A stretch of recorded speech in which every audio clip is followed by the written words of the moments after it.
Qual que é a dica mesmo? Começou. A garota. Seriedade aqui. O negócio é sério. Começamos um episódio com seriedade falando sobre como é importante nós assistirmos vídeos inúteis no TikTok. É isso. E aí, nosso convidado ilustre deu uma dica sobre assistir vídeos de ferros quentes.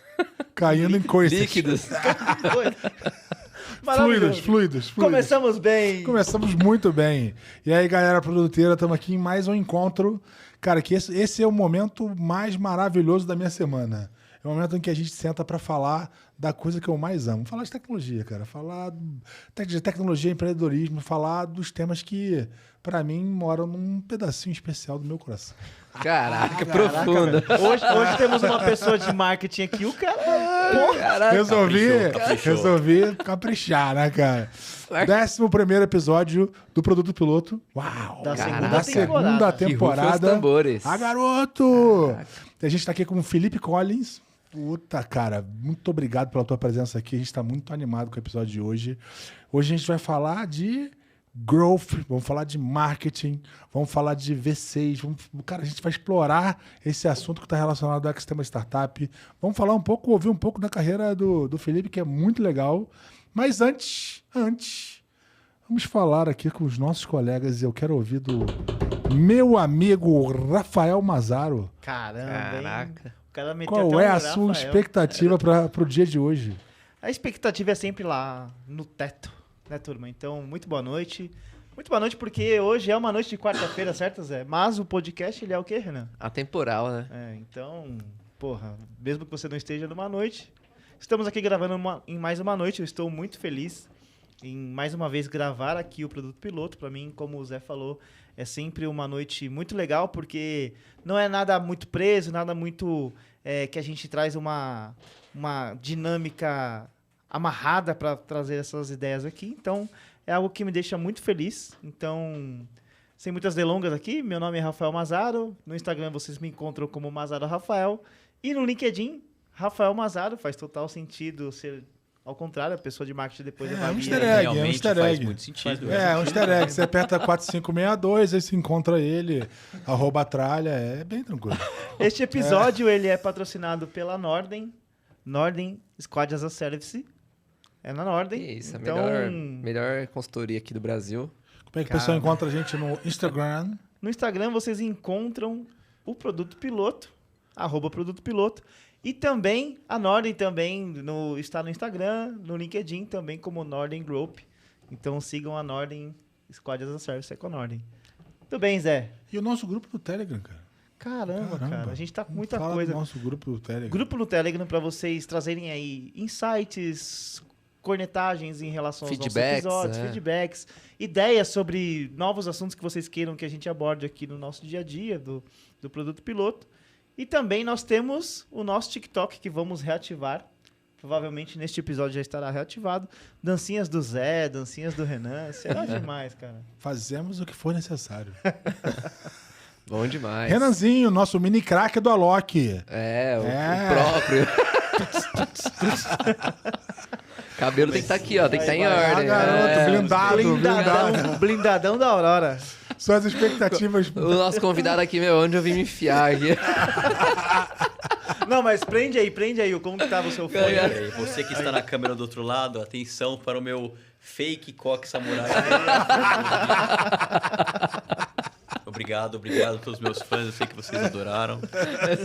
Você que não está assistindo, se está escutando, parabéns, você perdeu essa cena ridícula, muito obrigado. Tem que acessar o YouTube para você ver.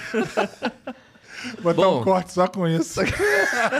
Um post. Só... E esses são os que mais viralizam. É aquele que nós estamos ali falando nada com nada. Bom demais. Bom, a expectativa é sempre alta, né? Cara, falar sobre assuntos que eu particularmente gosto bastante e que tem um convidado aqui que manja pra caramba, né? Que a gente sabe. Cara, growth, crescimento, e são áreas que, cara, tem muitas buzzwords aí, muitas coisas que falam que é fácil, que é vai simples. Vai traduzindo aí, Renan. Growth em português? Em português, crescimento. Estratégia. Eu acho que é legal que a gente vai trazer um papo, acho que prático aqui, né? E pragmático, direto ao ponto, sem muitas delongas. Então é isso, expectativa alta. Vamos nessa. Como as pessoas te encontram? Bem lembrado. Importante. No LinkedIn, Renan Cap com 2 P's. No Instagram, Renan Cap com 2 P's. Porra, genial, hein? Alguém que conseguiu o mesmo URL, ó. Gostamos. Coisa Genial, linda, né, genial. cara? Ele é o mini craque do Alok. Ele verdade, consegue qualquer é coisa. No meu caso, também, José.RobertoJ, no LinkedIn e no Instagram, coisa linda também, funcionou. No meu caso, deu certo. Cara, a gente tá aqui com ele. Muito obrigado pela tua presença aqui. Felipe Collins, cara, um cara que de formação de marketing, né? E jornalismo e especialização em marketing. Um cara que já passou pelo mercado de venture capital, já teve aí, passou por várias acelerações, auxiliando a várias empresas no processo de aceleração. Tem uma vasta experiência aí no mercado em segmentos diversos, né?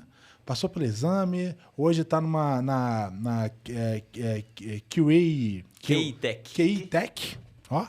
Consegui errar, cara. Tinha que errar alguma coisa, né? K-Tech, que é uma empresa de Bank as a Service, né, cara? Conta um pouquinho da tua história, cara. Conta um pouquinho aí, dá um panorama geral para o pessoal que tá em casa de quem é você e, enfim, como é que você chegou aqui. Boa, muito bem. Primeiro, obrigado aqui pelo espaço. Obrigado, Zé, Rafa, Renan. É um prazer estar aqui, gravar podcasts e comentar sobre marketing, growth, produto, tecnologia. É um pouco dos prazeres que eu tenho na vida. Se eu pudesse, eu fazia isso o dia inteiro. Vou fazer um preâmbulo de carreira, mas sobre a K-Tech, a gente faz Banking as a Service, Credit as a Service, que é emissão de crédito, onboarding, antifraude. Sabe quando você faz um Pix no horário estranho, você tem que fazer mexer o rosto e tal. Tem uma verificação ali de liveness. E, basicamente, infraestrutura para serviços financeiros, empresa B2B, margem alta, ciclo de venda longo. Então, eu descobri que é um nicho de mercado que eu gosto mais e eu já fiz um pouco de tudo. Então, marketing para B2B, de tecnologia, etc., tende a ser um lugar que eu me sinto bem confortável. Mas fazendo assim, uma regressão assim, sim, eu comecei há muito tempo atrás, fiz jornalismo, fui repórter de campo, fui repórter esportivo, cobria o São Paulo no estádio, no centro de treinamento, entrevistei o Neymar no aeroporto quando eles perderam para o esporte, chamei ele de Madison no começo da entrevista, ele não entendeu. Entrevistei o João Kleber quando eu trabalhava com entretenimento, trabalhei com... Esse aí? Esse. Sacanagem! Porra, bom demais, Para. Esse, exato. Bom demais, cara. Então, e o pior... Vamos rir. Cara, quando você é jornalista, você precisa fazer freela para pagar as contas. E eu fiz um freela pro UOL de reality show. Então, eu cobri uma edição do A Fazenda.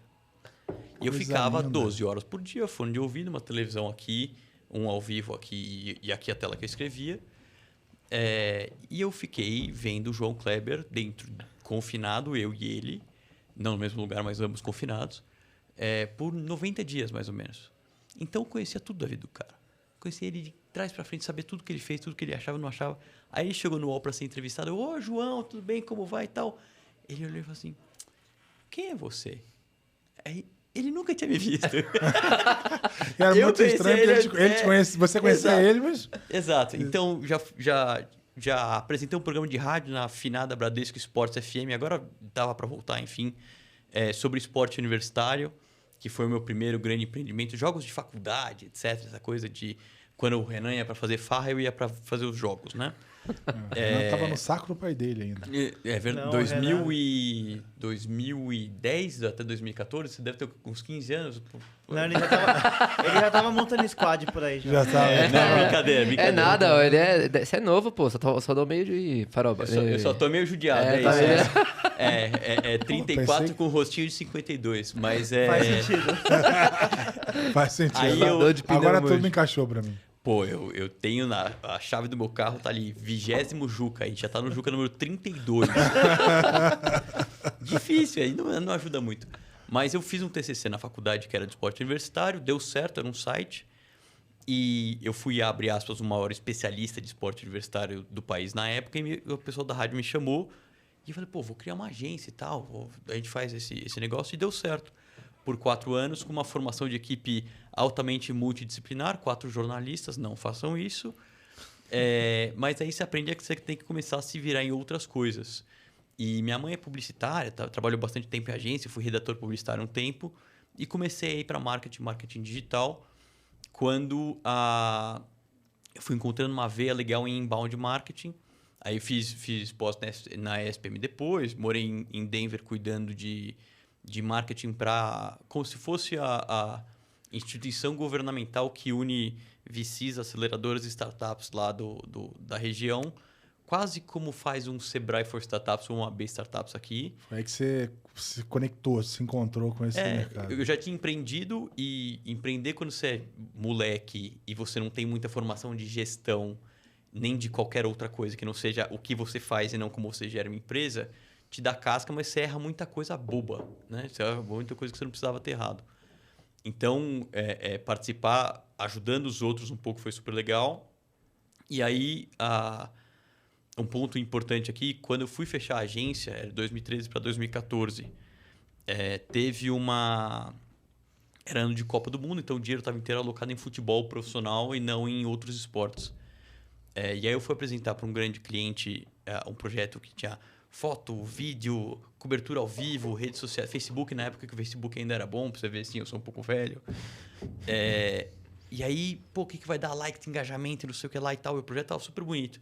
Aí o diretor da empresa virou para mim e falou assim, não, legal, o que vai dar de resultado? Aí eu falei,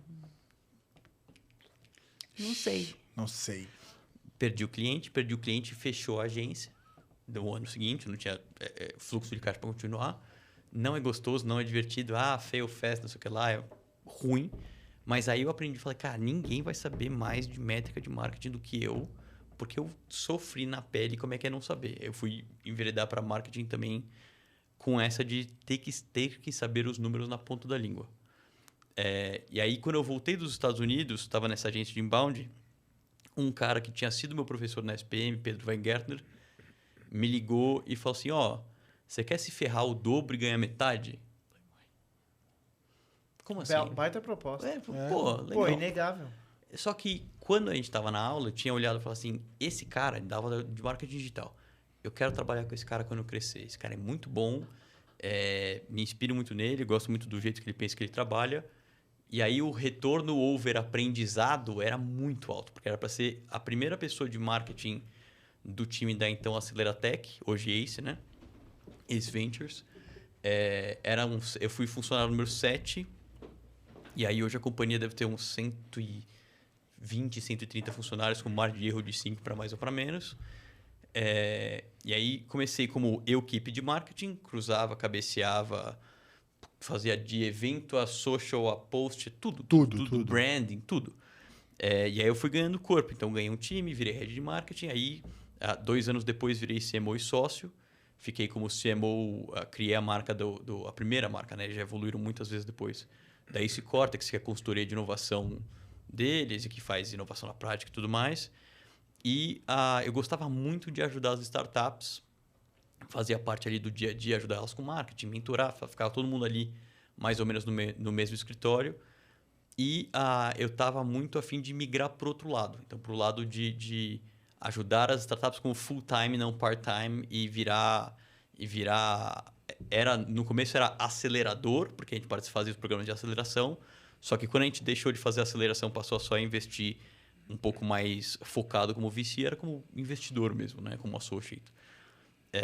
E aí, para fazer isso, era justamente na época que a gente estava parando a aceleração e precisava transpor todo o conteúdo para online. Então, conteúdo, metodologia, case, contato com mentor, parceiro, tinha um algoritmo de seleção que cuspia a recomendação de investimento, tinha tudo isso e eu comandei o time que fez tanto o código, quanto o conteúdo, quanto todo o resto para botar o que era essa plataforma de pé. E aí, depois desse semestre, fiquei como investidor, entrava no conselho de companhias como Convênia, Real Valor, Banfox e algumas outras, né? Expresso e algumas outras. E fiquei como VC full-time por mais ou menos também 2 anos, até 2019 para 2020, salvo engano, vender a Real Valor, que era um aplicativo de consolidação de investimentos, para Empíricos. E nessa transição, eu já estava dando aula na SPM, inclusive, né, foi meu aluno, e gosto muito de dar aula. Essa parte de educação ela é muito muito boa para mim, porque eu tive excelentes professores e dá para você ver nitidamente a diferença que isso faz na carreira de alguém. Tanto professor formal quanto professor ali na trincheira, que tá junto com você, que ensina e tudo mais. E falando assim, o BTG Pactual, o banco, tinha acabado de comprar o controle da Exame e a gente estava negociando com a Exame uma joint venture de educação, voltada para inovação e voltada para empreendedorismo, que eram os pontos aos quais a Ace ainda é muito forte. E aí o Pedro, então, meu sócio, virou e falou assim, você não quer tocar esse negócio? Vai lá, se o BTG investir e a Exame entrar como canal de distribuição, você vira CEO e a gente cria aqui joint venture e você volta para a operação, que era uma coisa que eu tinha saudade, porque VC você pode recomendar fortemente, mas quem está com o risco e quem está com a operação e o dia a dia e o calor da coisa é o empreendedor. Mesmo com a abordagem super hands-on, querendo ou não, você não pode o cara que ainda é o passar a controlador. linha. Eu não sou controlador, eu sou acionista minoritário e eu tô lá para ajudar e não para tomar a decisão por você. Você é o cara que toma a decisão. E aí fiquei como CEO da Future Dojo por 2 anos e aí em 2022 a gente reformulou a companhia e eu fui para a Exame, que era uma das investidoras, como diretor de inovação e novos negócios. E aí eu operei um M&A buy-side, não sell-side, então fiz a ida e a volta e criei alguns produtos tanto de educação quanto de relacionamento. E nessa virada de ano para essa temporada, eu já estava fazendo inovação, etc. E a Exame focando um pouco mais no core business. E aí, estava me acendendo um calor de sair dessa parte de inovação e etc. E voltar para as origens, para marketing. Assim. Então, fui ajudar umas das startups que eu tinha sido do conselho. Vem aqui, acabamos de contratar um Head de Growth, você sempre ajudou a gente, por que você não vem aqui um dia? Quanto você cobra para vir aqui um dia e detonar as métricas, detonar o jeito que a gente faz e a gente reformular? Eu falei, me paga um estacionamento e almoço, tá tudo bem. Eu estou com vontade de fazer isso de novo. Vou pra ajudar. Eu adoro fazer esse negócio. E aí fui e tomando cerveja depois nesse dia, eu falei, cara, que tesão. Quero voltar a fazer marketing para viver todo dia isso de novo. E, curiosamente, você vai vendo importância de networking, de você manter boa relação com todo mundo. Um dos caras que a Ace tinha investido e era do meu portfólio como acelerador e depois como conselho, era um cara chamado Marcelo Bentivolio, com a Banfox, que era uma outra startup dele, de uma outra fintech. Aí a fintech saiu do portfólio, ele teve o exit e a gente continuou sempre mantendo contato ainda um pouco mais distante.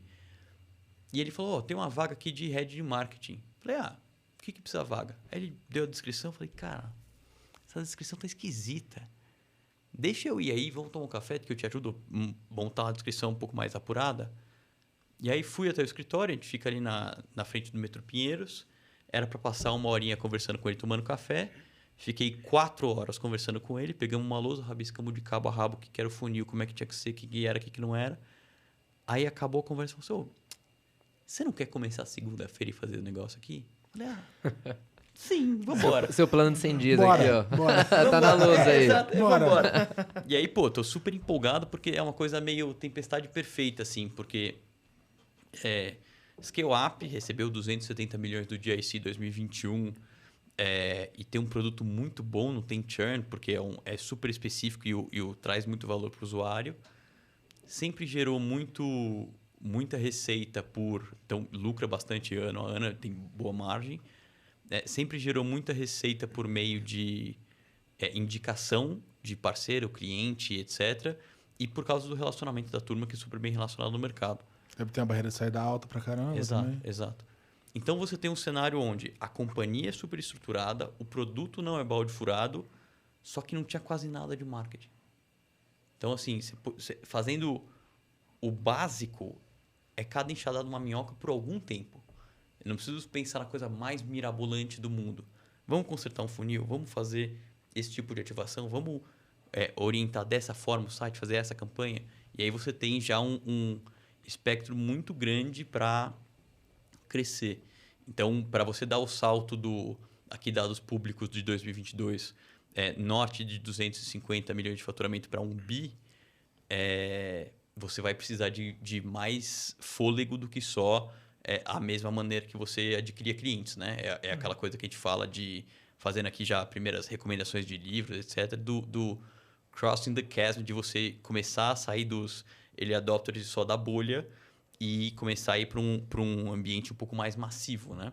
Então, você precisa ter um pouco mais de esforço de marketing e tudo mais. E faz parte da estratégia porque a gente comprou uma companhia chamada Zyg em 2021, que faz justamente a parte que eu falei no começo, que é antifraude, onboarding digital, motor de crédito e tudo mais, que é um público um pouco mais amplo. O ticket médio do produto é mais baixo e ele é mais democrático. Eu não preciso só de instituição que vai emitir crédito ou que precisa bancarizar com Bank as a Service. Qualquer pessoa que tem um login precisa. Você fica muito mais limitado nesse tipo de público, que é muito maior. Quando você tem um produto mais recortado, você pode vender, você pode sair da bolha, né? Você pode pegar stacks ou módulos do produto e vender de forma em pacotes menores. Me dá um ângulo para acessar mercados aos quais não eram acessíveis porque aquele produto não fazia sentido para aquele tipo de uso. Legal. Eu queria, assim, a tua história é legal pra caramba e ela tem tem espaço pra gente falar aqui por, sei lá, 5 horas por todo o processo de formação de uma empresa, né? Eu queria voltar lá no início da tua fala porque, assim, muito na pegada da nossa discussão aqui, né? Trazendo um pouco da explicação das coisas, né? Você fala um pouco de venture capital e um pouco de aceleração.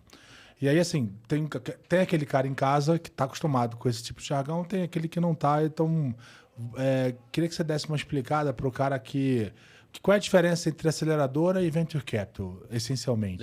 Legal. Cara, tem uma diferença bem gritante, assim, porque venture capital a gente está falando de uma classe de ativos, né, financeiro. É capital de risco que você vai investir numa companhia que está nascente, que de maior ou de menor tamanho já chegou lá, que tem uma hipótese a ser provada. Então, eu acho que este produto tem potencial de atingir tal mercado e tem potencial de ficar gigante a ponto de você, investidor, retornar muitas vezes, e aí você tem exits isolados de 50, 100 vezes o investimento, o seu capital investido. Então, é um investimento altamente ilíquido, porque você não pode falar assim, essa startup não está indo bem, deixa eu tirar meu dinheirinho daqui. Não existe isso. Você está casado lá, você está no capital social da companhia. E aí, dentro de Venture Capital, você tem uma esteira de rodadas de investimento. Então, a gente escuta muito falar na mídia, isso aqui é uma série A, isso aqui é uma série B, isso aqui é um investimento... Seed, pré-seed, etc. E para narrar um pouco dessa escalada... um pré-seed, seed, série A, série B, né? Exato. Então, para você entender um pouco, quando você começa uma empresa, você ou vai com capital próprio, você juntou lá seu dinheirinho, você vendeu seu Maré Turbo, você fez qualquer coisa do tipo. Eu vender Maré Turbo também. Você convenceu a sua mãe que a sua ideia maluca era uma ideia. Merece o dinheiro. Exato. Então, assim, você começa ou com a sua grana ou com o que a gente chama de friends, family and fools, que são as pessoas que acreditam na tua ideia do começo, porque você não tem muita coisa. E aí é o suficiente para você começar a validar a hipótese, você vai lá colocar um produto mínimo viável na rua, você vai lá falar com milhares de usuários, toda aquela coisa que quem é de produto já está super a par, né? E aí, à medida que você vai começando a falar, bom, aqui eu tenho uma solução que pode endereçar esse problema, aqui eu posso ter um jogo aqui nesse mercado e tal, você precisa, como o seu ticket ainda é baixo ou você tem poucos clientes, a sua oferta não está tão requintada e tudo mais, você precisa comprar tempo e essa compra de tempo ela é com dinheiro. Você pega dinheiro dos outros e coloca os outros no capital social da sua empresa para crescer numa velocidade maior a que você teria só com sua própria grana. E aí é que você pode entrar no universo de Venture Capital e bem no começo estavam ainda o modelo de aceleradora está um pouco mais desafiado no Brasil, no mundo, na verdade, depois de um tempo.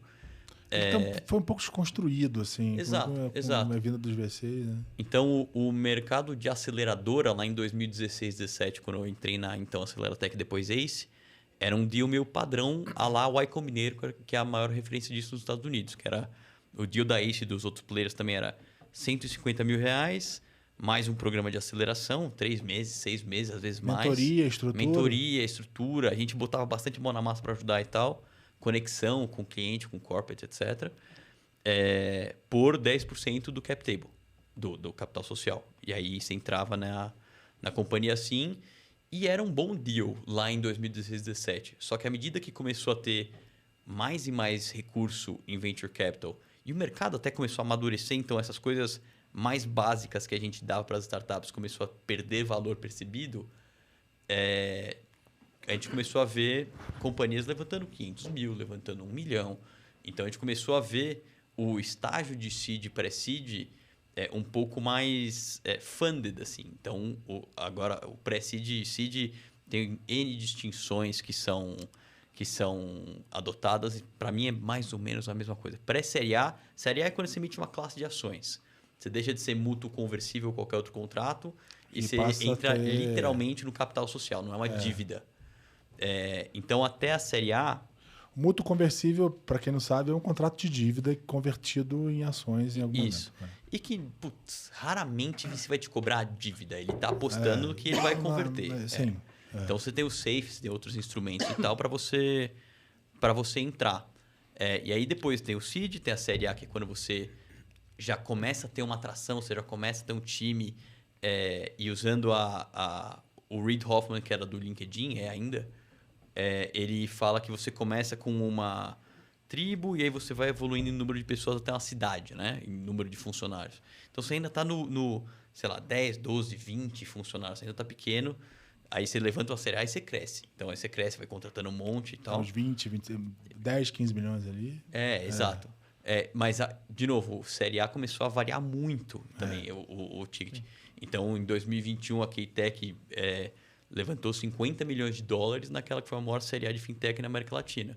É muito improvável de você levantar uma série A de $50 milhões.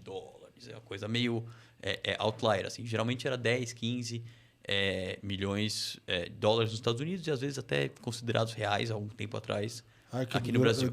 Ali no período pós-pandemia, o mercado estava hipercapitalizado, estava rolando muito. Aí a gente está falando de um período específico que é um outlier do mercado, né? Deu a louca no gerente, basicamente. Assim. Começou a ficar dinheiro muito barato, então as taxas de juros Brasil e Estados Unidos baixas. Venture Capital com muito fundo captado. E a gente tinha players grandes tipo SoftBank, o Tiger e etc. Riverwood. Colocando muito dinheiro. E aí quando você vê um fundo de growth stage, que é a série F... ele está antecipando e está fazendo a série C. Aí o fundo que estava fazendo a série C, antecipa e vai fazer a série B. E ele vai fazendo mais cara. Aí o fundo que faz a série B, antecipa e faz a série A. O fundo que faz a série A vai para o seed.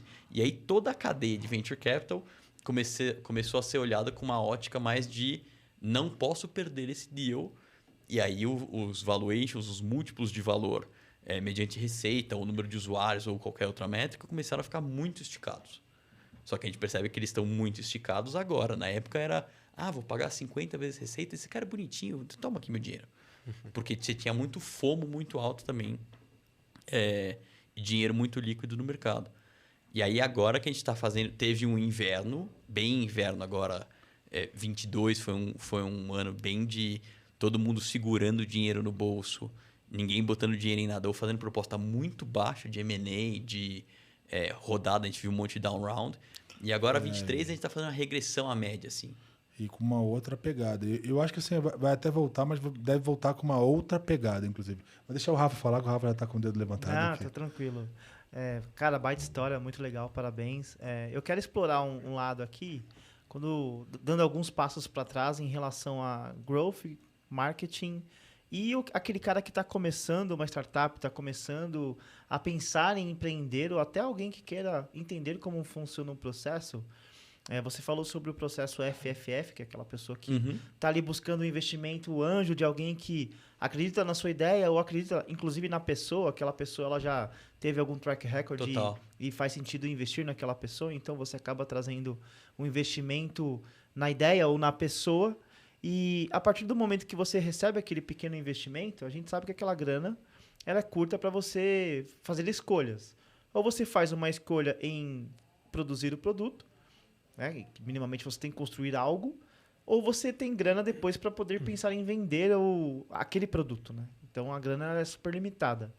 Eu queria ouvir assim de você, Felipe, até dos nossos amigos aqui, Renan e Zé, sobre como funciona, na visão de vocês, o equilíbrio entre o quanto eu invisto no começo de um negócio na construção do produto versus o quanto que eu tenho que investir no marketing, no crescimento daquele produto, porque a gente sabe que para dar um próximo passo, para você ir, por exemplo, para um pré-seed, para um seed, geralmente as VCs olham para a sua base, para o tamanho da composição de clientes que você já possui e o quanto que aquilo está trazendo uma diferenciação para o mercado na tendência de que aquilo pode, em algum momento, dar um salto exponencial. Aí tem uma visão de produto por trás disso, né? Como que vocês enxergam aí? Como que vocês entendem esses aspectos? Quer começar?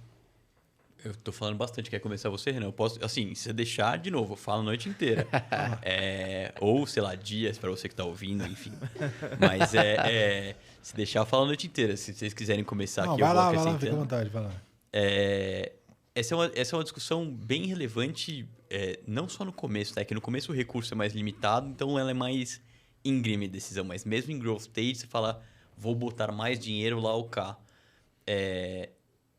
Dá para você pensar numa ótica assim, o padrão seria, se você não tem cliente, você não tem um produto. Não adianta você ficar construindo produto sem você ter feedback do teu cliente, sem você ter um mínimo de não é super receita e, nossa, esse negócio é perfeito, mas você tem alguém usando. Já fiz isso, já construí produto que teve pouco uso, ou módulos de produto que na minha cabeça faziam um super sentido e chegou na hora de usar, a galera não dava a menor bola. Aí você vai reduzindo complexidade e tal. Mas não tem... Primeiro, não vai ter resposta perfeita. Mas quando você fala de investimento em marketing e tudo mais, você precisa discernir um pouco. Você tem pouco dinheiro, você tem que ter canais de aquisição que vão te trazer algum cliente num prazo um pouco menor. O melhor dinheiro possível é o dinheiro do seu cliente, obviamente. Então, que canais são esses? Você conseguir... o seu relacionamento como founder, geralmente se você está criando uma startup no agro ou em fintech ou em qualquer mercado, você muito provavelmente tem alguma relação ou vivência naquele mercado. Claro, tem a galera que é outlier e fazer coisas totalmente diferentes, mas geralmente você coça a própria ferida ou você está conectado com aquele mercado de alguma forma. Então você conhece pessoas que podem ser seus clientes e B, podem te dar o feedback brutalmente honesto e brutal sobre o quão ruim está seu produto, porque vai estar ruim. Tipo, você não tem muito embelezamento, você não vai ter muito improvável. polimento. Muito improvável que você tenha alguma coisa muito, muito boa. Exato. Até porque você está mais validando uma hipótese do que fazendo o seu produto final. Então, claro, tem alertas aqui. Você vai vender para B2B Enterprise, empresas super enormes, você vai ter muito mais dificuldade para colocar um produto tosquinho do que se tiver um produto mais bem acabado. Então, varia muito. Você não vai fazer, por exemplo, uma startup de hardware com uma peça meio frouxa. Então varia bastante, mas no maior âmbito que a gente vê no Brasil, então a maior parte do Brasil hoje é SaaS, a maior parte das startups do Brasil hoje é B2B, a maior parte do Brasil, das startups do Brasil hoje atende público de PME. Então, tende a ter uma tolerância para você ter algumas coisas um pouco menos requintadas e refinadas para você, de fato, ganhar insight, etc. Porque o contato com o teu cliente vai pautar o teu roadmap de produto. E se você tem contato com pouco cliente, você vai pautar o roadmap de produto em, sei lá, discovery com gente aleatória, gente que não é exatamente o nicho, etc. Não necessariamente você vai construir a coisa certa para a pessoa certa e vai dar o fit. Então, é um equilíbrio complexo Mas eu acho que tem o quanto que esse dinheiro te ajuda a provar uma hipótese.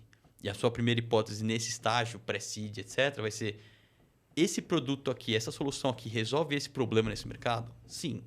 Beleza. Então a gente começa, é o que a gente chama teoricamente de Problem Solution Fit, que é o primeiro estágio ali.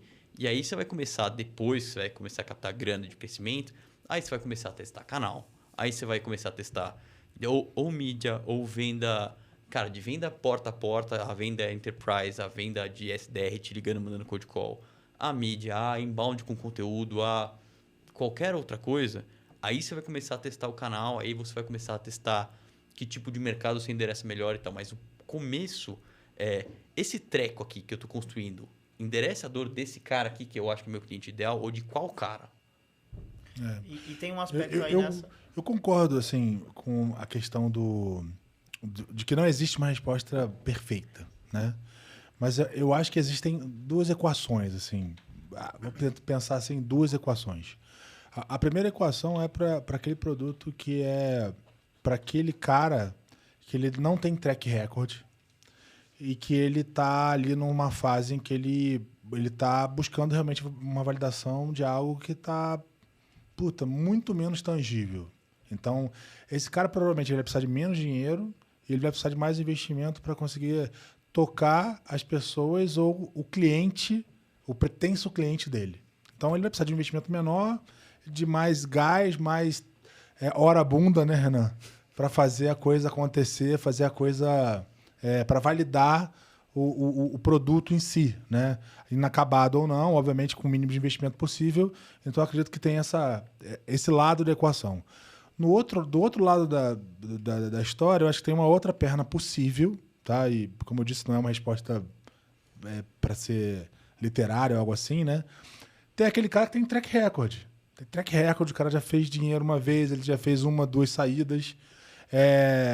Ele está acostumado a fazer dinheiro, ele já tem conexões, ele foi lá conversar com aquelas pessoas que conseguem ser brutalmente claras e diretas em relação ao potencial do negócio, e ele já tem, inclusive, uma visão do que fazer com aquela captação. Então, ali, esse é o cara que normalmente consegue mais dinheiro.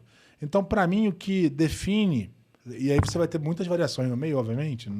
Estou tentando aqui isolar o máximo possível. Eu acho que esses dois talvez sejam os dois casos mais claros que eu consigo enxergar. Tem um adicional aqui, claro, você falou pessoas. Se eu conheço o Zé, e o Zé já fez 5 saídas de $100 milhões, e o Zé tá montando uma padaria, e ele pede dinheiro para mim, cara... Agora. Toma, todo o meu dinheiro, vambora. Vambora. Vende uma areia. Eu vendo minha coleção de mini crack pra entrar nesse negócio. Então, porque é o cara. Aí você é o cliente, você vai lá e fala assim, não, o Zé tá me dando esse negócio meio esquisito aqui, mas, pô, é o Zé, beleza. Então, tipo, tem um track record pra justificar. Mas o ponto que eu ia falar tem uma outra questão que é até o modelo de negócio influencia ou o quão claro que você está fazendo. Você vai fazer uma franquia você precisa de $100 e tantos mil para comprar licença e você tem um fluxo de caixa e as únicas grandes variáveis que você tem são ponto, se aquele lugar é, sei lá, na praça de alimentação, se é não sei o que lá, e se você consegue fazer uma boa gestão do negócio. O modelo de negócio é conhecido, o cliente é conhecido, o produto é conhecido, todas as variáveis quase são conhecidas. Então, a sua necessidade de dinheiro para descoberta é muito menor. Sim, sem dúvida. Agora, você vai criar o ChatGPT. Cara, que é esse negócio? Sei lá, vou colocar um monte de computador lá para se falar e vai sair um negócio legal. Você precisa contratar um monte de dinheiro que é muito bom. Você não pode ter um produto ruim. Você pode ter uma interface mais ou menos, como até hoje é ok. Mas você não pode ter um produto ruim, porque senão você não consegue usar. O modelo de negócio agora está ficando conhecido, mas lá no começo talvez não. Então você tem um tempo muito grande para validar esse bando de hipóteses e esse tempo você compra com dinheiro. E você vê que, pegando o exemplo do próprio ChatGPT, né, OpenAI, ele é algo que foi impulsionado por gente que tem muito track record e muito dinheiro, né? 7 anos até você lançar a mercado a primeira versão do produto. Mas é, muito dinheiro e gente com muito track record, assim. Mas assim, não sou eu construindo o ChatGPT. Né? Não é verdade. Sinto muito, eu sou legal e tal, mas não sou eu. É o Sam Altman, que é um dos caras que fez a Y Combinator, que é um dos grandes empreendedores americanos. Então, ele pode falar assim, tô construindo um negócio da hora, espera aí um pouquinho, porque é difícil, mas espera. Eu vou precisar de muitos milhões. Pô, Me dá aí os 100 milhões. Cara, Eu vou precisar me dá uns trazer 100 os milhões melhores engenheiros, os caras mais fera do mundo para fazer esse negócio. Chama os amigos falando, dá você 100 milhões cada um, que vamos trabalhar Mas aqui. vai ficar legal. Confia no Churrasco pai. de domingo. Vem com o pai. Churrasco de domingo, cada um assinou um cheque. O Sam Altman, ele pode falar assim, vem com o papi, tá tudo bem. Se você pegar outra pessoa que não tem tanto track record, você vai ter um pouco mais de dificuldade. Trazendo, acho que pro nosso cenário terra aqui, né? Um pouco mais de realidade, eu acho que, falando até pro pessoal que tá em casa, né? Eu acho que um ponto super importante, que a gente até falou um pouco aqui, né? Mas não aprofundou muito, não deu tanto destaque, é a questão no early stage, né? Da gente tá naquele momento, de, igual você comentou, né? De muitas hipóteses, muitas coisas que a gente tá procurando encontrar ali. E, cara, é ter o perfil no seu time multidisciplinar, né? Cara, você falou aí, 4 jornalistas e amigos no mesmo ciclo de amigos. Que pensam iguais. Que pensam iguais, tem os mesmos amigos, total. etc. Eu acho que, cara, você trazer pessoas complementares ali, que complementam tanto suas skills, mas também acho que muito importante networking, que o Gosto comentou, cara, você tá produzindo algo, você não tem algo ainda para vender, você não tem uma coisa vendável em escala. Então, cara, acho que nesse momento a escala não é tão importante, é mais você encontrar mesmo o fit do produto com aquela dor. E aí eu acho que os cofundadores ali vão ser muito fundamentais, até na minha experiência própria Total. ali. Cara, a gente era 3 pessoas totalmente diferentes, skills diferentes e, cara, cada um trazia pessoas para colaborar de nichos diferentes. E isso agregou muito, assim, para nossa solução. Então, acho que minha dica seria justamente isso sobre os cofundadores. E, cara, até puxando um gancho, onde eu consumo um conteúdo, cara, que é fundamental, assim, que me abriu a mente, é justamente da iCombinator no YouTube. Eles têm umas séries lá de conteúdos, cara, fantásticos, assim, sobre Product Market Fit, cara, dicas, etc. Eles trazem pessoas do mercado. Então, pra quem tá em casa e quer acessar, é iCombinator no YouTube. E aí dá pra você traduzir lá, né? Depois a gente coloca na descrição do vídeo, pro pessoal conferir. Muito bom mesmo. Cara, e eu acho que esse ponto do early stage é interessante, porque realmente, você no início do processo, você tem essa tendência de trazer os afins, né? E aí, pensando no lado do cara que começa sem muita experiência, tem essa tendência, né? Você traz os afins, em geral... Você pode ter a sorte de ter construído um puta grupo multidisciplinar, mas você pode realmente ter caído num grupo que só concorda e que você não vai ter todas as qualidades ou todas as qualificações que você precisa para poder construir o produto ou escalar o produto do jeito que você precisa. Aí eu pergunto para nós aqui. Acho que um pouco eu tenho uma impressão de que um pouco dessa desconstrução do modelo de aceleração ele gerou uma certa perda para as empresas mais novas, eu diria. Porque, assim, o lance da coisa de você ter o aporte de capital virou uma carnificina, né? Uma coisa de você... coloca dinheiro, faz parte do conselho, empurra os caras e eles... Go Rossi tem que dar certo, né?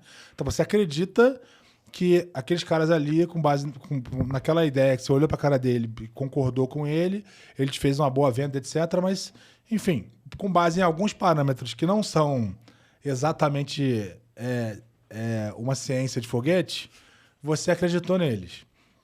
E aí você fez o aporte de grana neles. Mas sem a aceleração, o cara pode ter problema de cap table, o cara pode ter problema da combinação entre sócios, ele pode não ter um bom entrosamento no fim da história. Você pode ter uma série de problemas.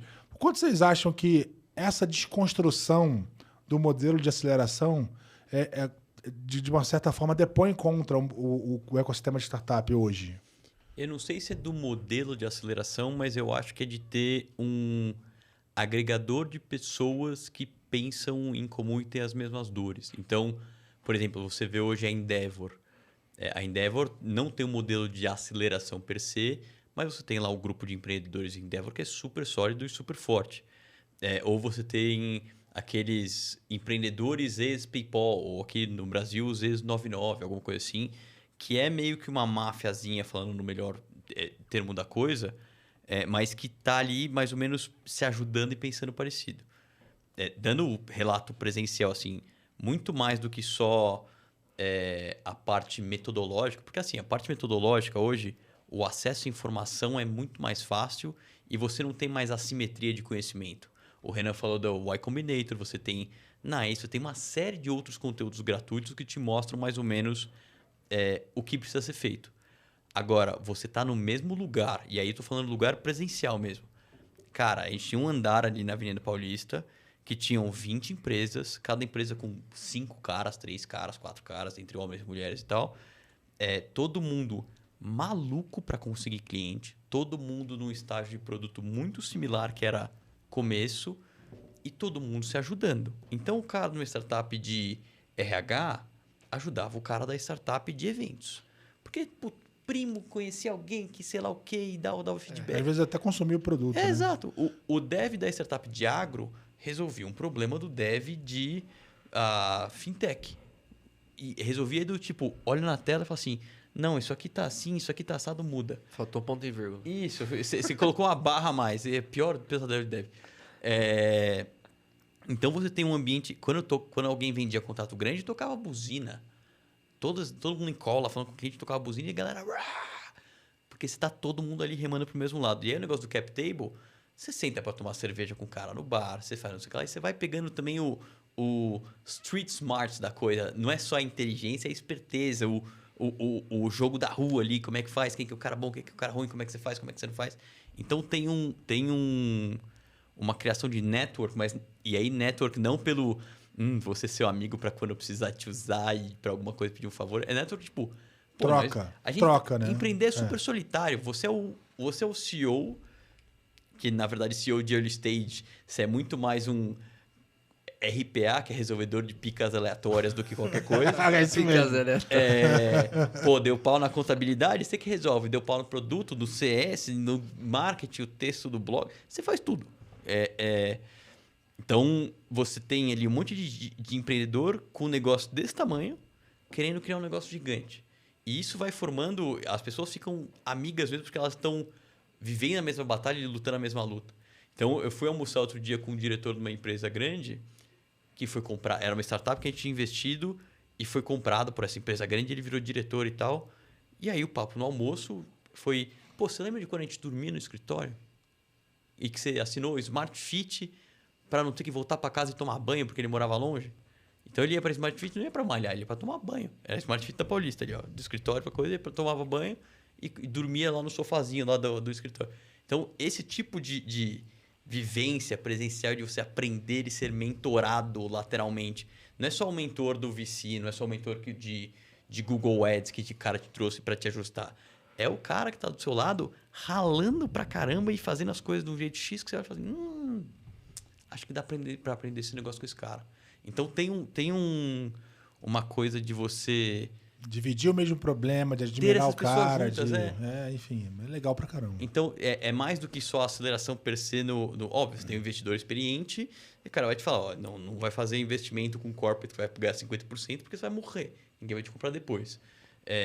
Então, você tem um pouco dessa coisa de experiência de quem já sofreu antes, mas você tem também esse eu não gosto dessa palavra, mas esse ecossistema de gente se ajudando. Cara, a minha visão aqui vai mais para uma recomendação. Se você hoje trabalha numa Big Corp ou se você está pensando em montar um negócio, cara, viva um dia dentro de uma aceleradora.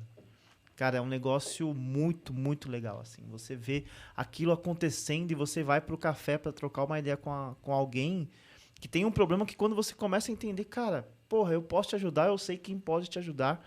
Então é uma dinâmica muito louca e realmente tem essa sessão de desapego de que ninguém quer ser mais que ninguém naquele momento, ninguém tá querendo ali, sabe, tô com uma ideia muito genial porque tá todo mundo no mesmo barco. Então, a minha recomendação é, cara, vá para um ambiente desse, ó, É muito legal, é muito bom mesmo você viver a experiência de estar conectado com esse mundo, assim. É realmente uma dinâmica bem diferente, cara.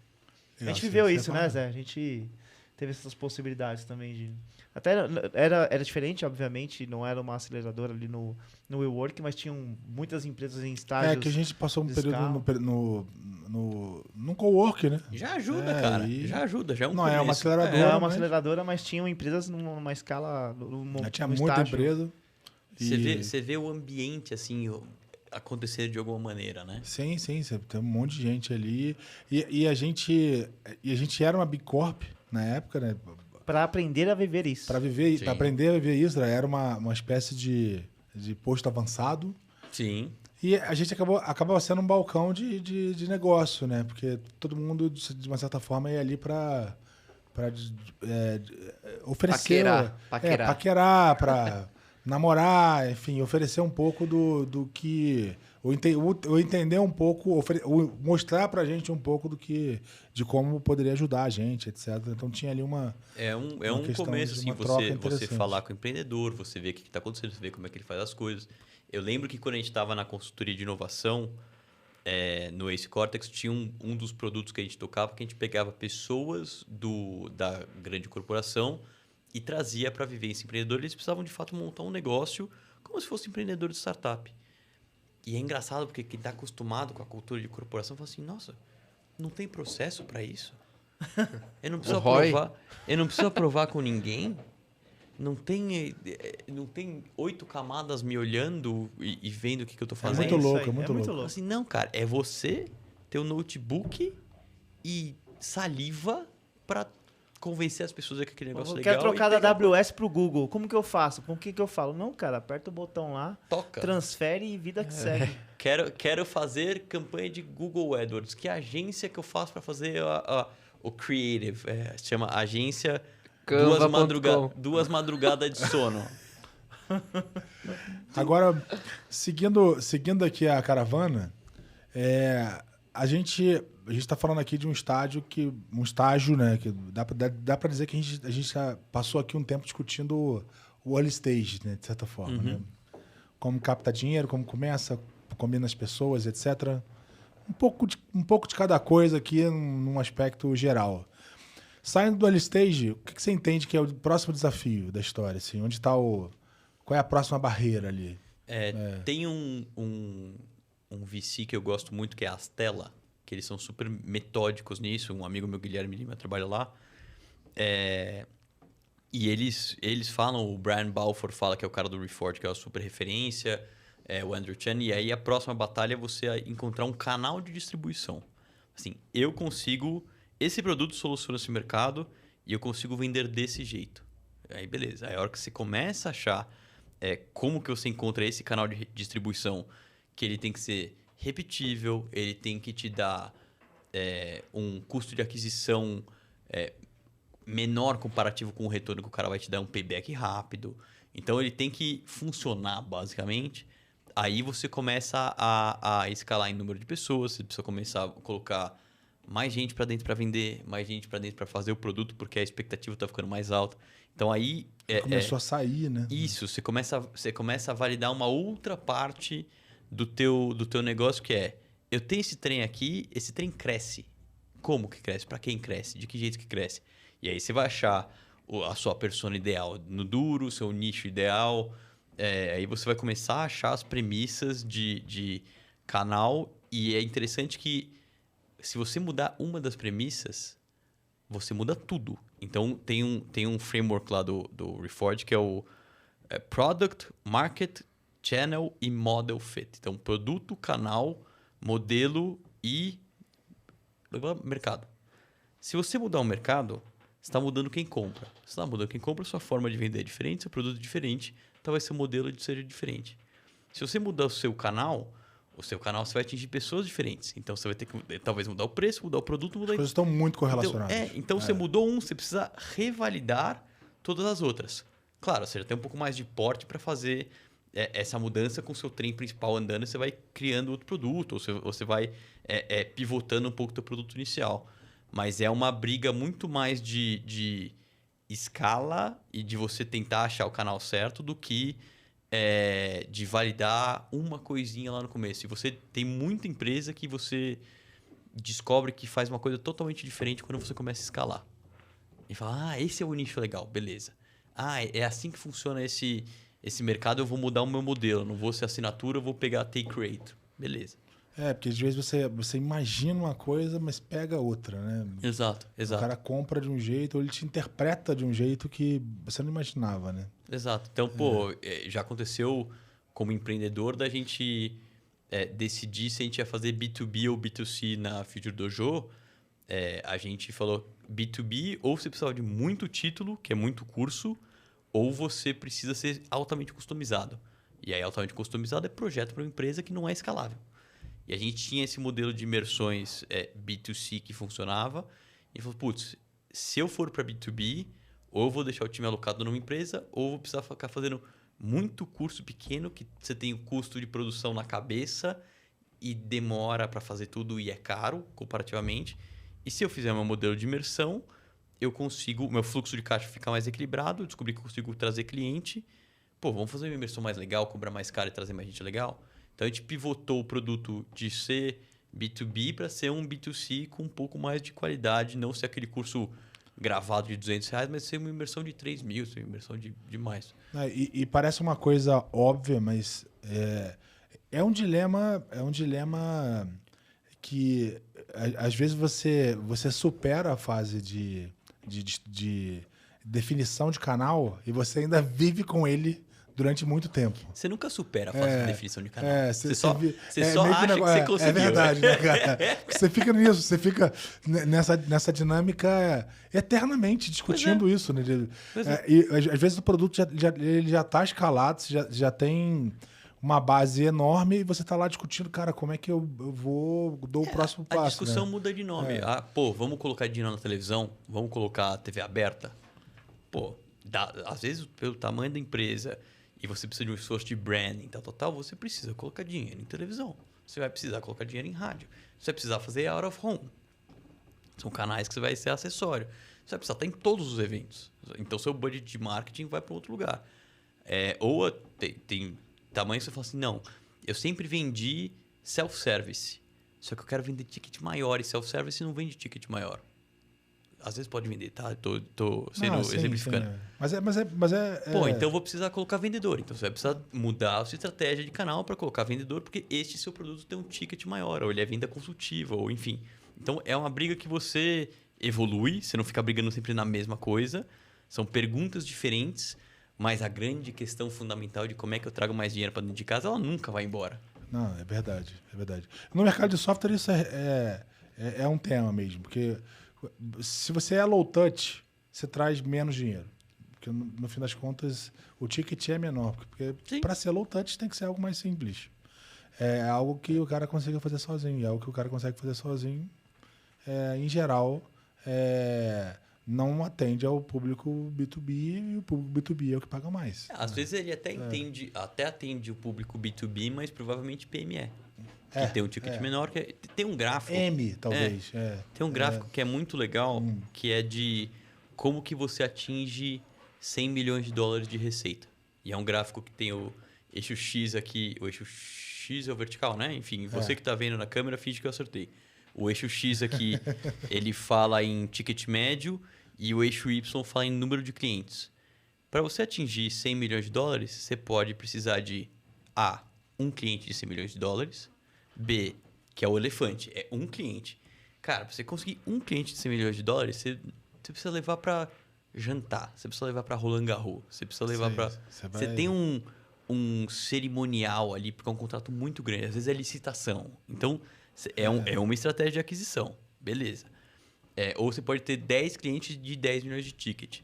Ou você pode ter 100 milhões de clientes a $1 de ticket. E aí você vai ser mega, mega, mega massivo. Porque você vai ser... você vai precisar ver a otimização do seu custo de aquisição versus o seu ticket médio, o seu LTV, na unha. Porque, teoricamente, a sua margem é muito espremida. Sim. Você quer uma empresa que fez essa mudança com muito sucesso? Empíricos. Empíricos, quando começou, vendia reporte de economia B2B para a empresa. E B2B estava indo, mas não estava indo tanto e tal. E eles começaram a vender B2C e eles descobriram um método de vender que era extremamente eficiente, que era com copy mais agressivo. Copy mais agressivo, você precisa... O seu relatório mais baixo custa R$19,90. Você precisa estar sempre... E compra mid, compra não sei o que lá. Você precisa estar sempre de olho na eficiência do canal. Se você vende para um super mega enterprise, você pode pagar, pô, R$5.000 num lead do LinkedIn. Porque tudo bem. Se você quiser dar um Rolex pro cara a hora que o cara fecha, tá tudo bem. Carece de validação, mas a Jaguar manda os vendedores para Aspen esquiar. Porque eles têm assunto com a turma e eles fazem network. Então você pode se dar ao luxo de um custo de aquisição mais caro porque sua margem e seu ticket permitem. Sim, Quando você está ali no micro, você precisa olhar a eficiência de canal. Não, eu já conheci vendedores no mercado de enterprise que o processo ali a premiação era levar os vendedores para, sei lá, para Punta Cana, levar para Cancún. Tem empresa que paga academia cara, sabe aquelas... Leva pro cara... Você que é um cara mais forte que eu, Renan, fala uma academia cara aí. Biorritmo, competition. A empresa paga biorritmo e competition pro cara malhar mais ou menos no mesmo lugar onde os clientes malham e ele puxa um papinho na academia. Já conhece, pô, esse cara é o Renan, ele malha comigo, ele puxa um supino bom e tal. Deixa eu escutar o que ele tem pra falar. É isso aí. É um jeito. Sim, tá conectado no público deles. Acho que tem um bilionário que fala isso, né? Se os seus vendedores estão dentro de casa, dentro do escritório, tem alguma coisa errada, né? Tem que estar na rua. Salvo engano. Tem um dos caras que fala isso, é o cara da loja integrada, o Alfredo Soares. O Thales Gomes, o pessoal da G4 fala bastante disso. Mas Pô, me perdi agora. O que eu tava falando? Tem uma coisa quando você fala de canais, que quando a gente entrou nessa era de dados e marketing digital é super mensurável, você entrou numa guerra de atribuição. Quem é que foi o cara que me trouxe esse cliente? Quantos % desse cara eu posso falar que veio do Google Ads? Quanto... E assim, quando você tem uma empresa que tem margem muito baixa, tem que ser meio obsessivo, porque você está... Mas, e aqui opinião pessoal, eu acho que a gente entrou numa noia tão grande que tem coisas que a gente não consegue medir, que ajudam pra caramba, e que a gente tem que medir meio que por proxy. Tipo, grupo de controle versus grupo de ação. Se você for ali na métrica no duro, nada vai ganhar de performance marketing digital porque tem uma miríade de números muito maior. Tem como medir muito mais rápido. É muito mais fácil de medir. E aí você tem software agora que está começando que quer medir branding. Você tem software que... mas não é só software. Tem empresa grande que faz pesquisa, que é um negócio mais custoso, mas traz um pouco mais desse feeling e tal. Às vezes, especialmente quando a gente está falando de estágios mais iniciais, pode ser um cheiro. Óbvio, você vai lá no seu pipeline e você vai colocar lá, esse cara eu conversei no evento tal para ver se aquele evento valeu a pena. Não vai ser só o número de lead. Mas você consegue ter um ângulo um pouco menos agressivo de atribuição, porque tem coisas que você vai fazer que tem impacto, mas você não consegue ver que tem impacto. Vou dar um exemplo recente, tá? A gente esteve no Febraban Tech, agora, que aconteceu em junho. A K-Tech tinha um stand lá, tinha uma ativação super legal com uma máquina de garra que pegava os brindes e tal. E aí eu falei, pô, deixa eu fazer um negócio que eu sempre quis fazer e ainda não tinha conseguido. Deixa eu comprar relógio de rua. E aí eu comprei 2 relógios de rua. Os 2 na frente do Transamérica. Pô, baita trânsito na frente do Transamérica. Todo mundo lá, tá ali na frente. Pô, quem é esse cara? Aí, eu tô lá no evento, veio uma moça na fila e falou assim, olha, cara, eu vi vocês em algum lugar. Eu falei, em algum lugar. Eu não tinha saído em nenhum lugar. A gente sempre foi mais low profile. Você me viu em algum lugar? Aqui, por aqui, vocês compraram todos os relógios de rua, né? Eu falei, todos. Compramos todos os relógios de rua. A cidade inteira é nossa agora. Tinha comprado 2. Pô, vai aparecer lá atribuível? Não. Do nosso ticket médio de X, 14% veio de um relógio de rua e 2% da máquina de garra que tinha um brinde legal? Não. Mas você tem ali, você tá ali, você conversa, tem um dado subjetivo e tal, você viu que alguém viu e impactou de alguma maneira aquilo ali. Claro, a marca que tá te vendendo a mídia vai te dar que teve não sei quantas milhões de impressões, que tal. Pode importar mais, pode importar menos. Óbvio, se você é B2C massivo, importa muito mais. Mas você tem que ter pelo menos algum cheiro do que está funcionando. Sim. No fim das contas, essa é uma equação complexa. Complexa de fechar, complexa e eterna, né? Como você disse, a gente está sempre olhando para qual é a melhor forma de ajustar, que parafuso você precisa ajustar para trazer mais clientes para dentro, né? Tem aquele ditado que metade do meu marketing funciona. Eu só não sei qual metade. É isso aí. Pô, dá para ter uma... Deixa eu ver mais ou menos como é que é. É isso aí. Acho que esse define muito bem. E, cara, a gente viveu um momento, e aí, voltando um pouquinho para essa questão do momento aí que a gente viveu no pós-pandemia, etc., em que a gente estava pagando muito por crescimento. Muito. Sim. Né? Então, você tem lá os grandes aportes, os IPOs, muitos IPOs feitos baseados em aquisição de cliente, menos resultado. Tanto é que a gente agora está vivendo uma fase passou por uma fase de layoffs, uma fase em que cash burn não é mais uma opção, ou seja, queima de caixa. A gente está passando por uma fase em que todo mundo está olhando para geração de receita, geração de resultado, etc. Eu entendo que reunir um grupo enorme de pessoas em torno da tua ideia tem um puta de um valor, dado a imensa complexidade que, inclusive, a gente está discutindo agora, que é a de trazer gente para dentro. Agora, trazer gente para dentro de modo que você consiga fazer com que as pessoas deem dinheiro, né? Sim.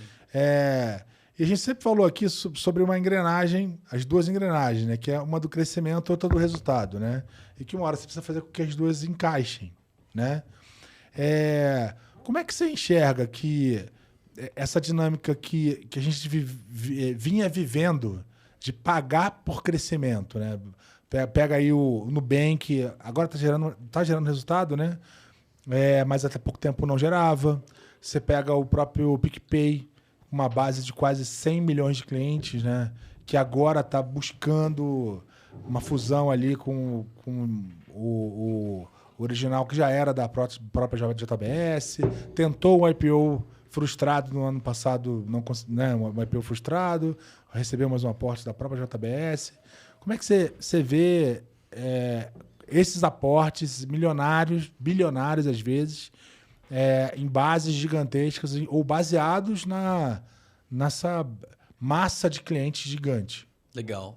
Eu, assim, colocando um grão de sal na discussão, a gente viveu um momento extremamente atípico, globalmente, né?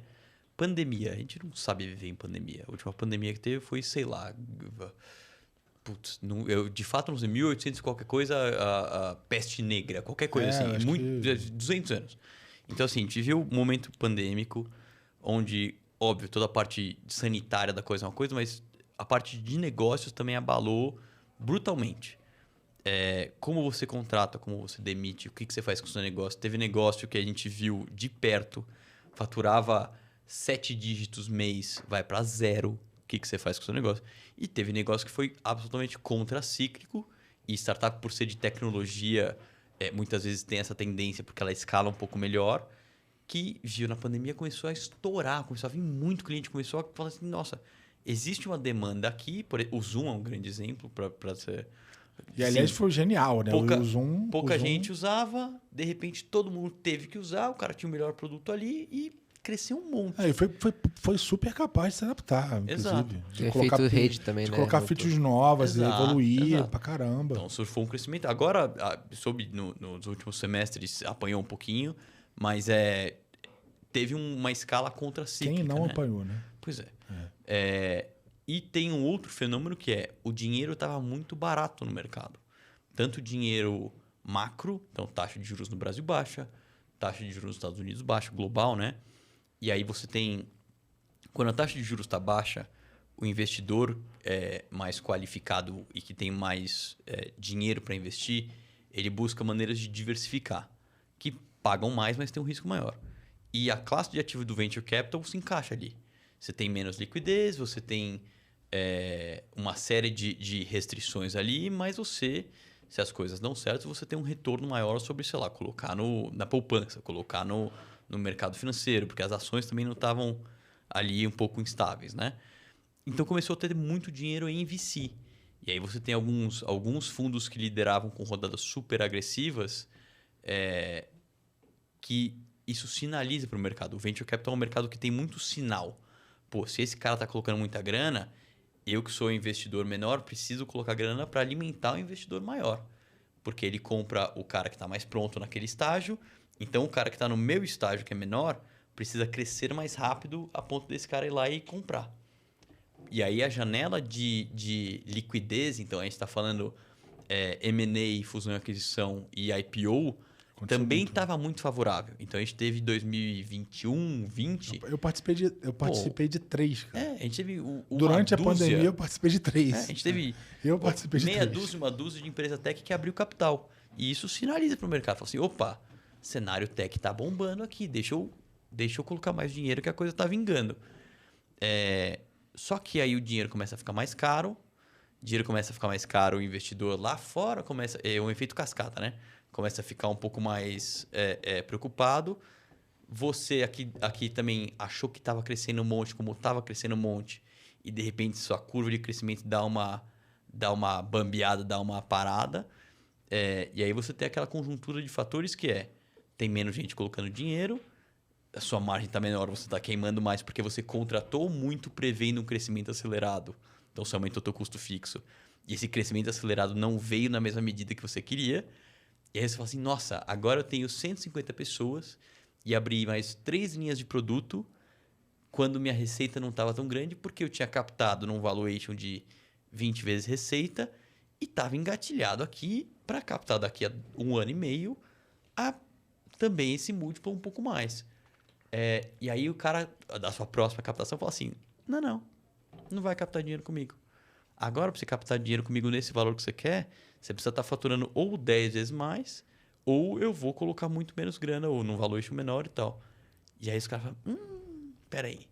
Então, se eu crescer tanto assim, não é tão bom em termos de valuation, porque eu estou queimando caixa e talvez eu não sobreviva esse tempo tão longo assim. Então, deixa eu voltar para eficiência.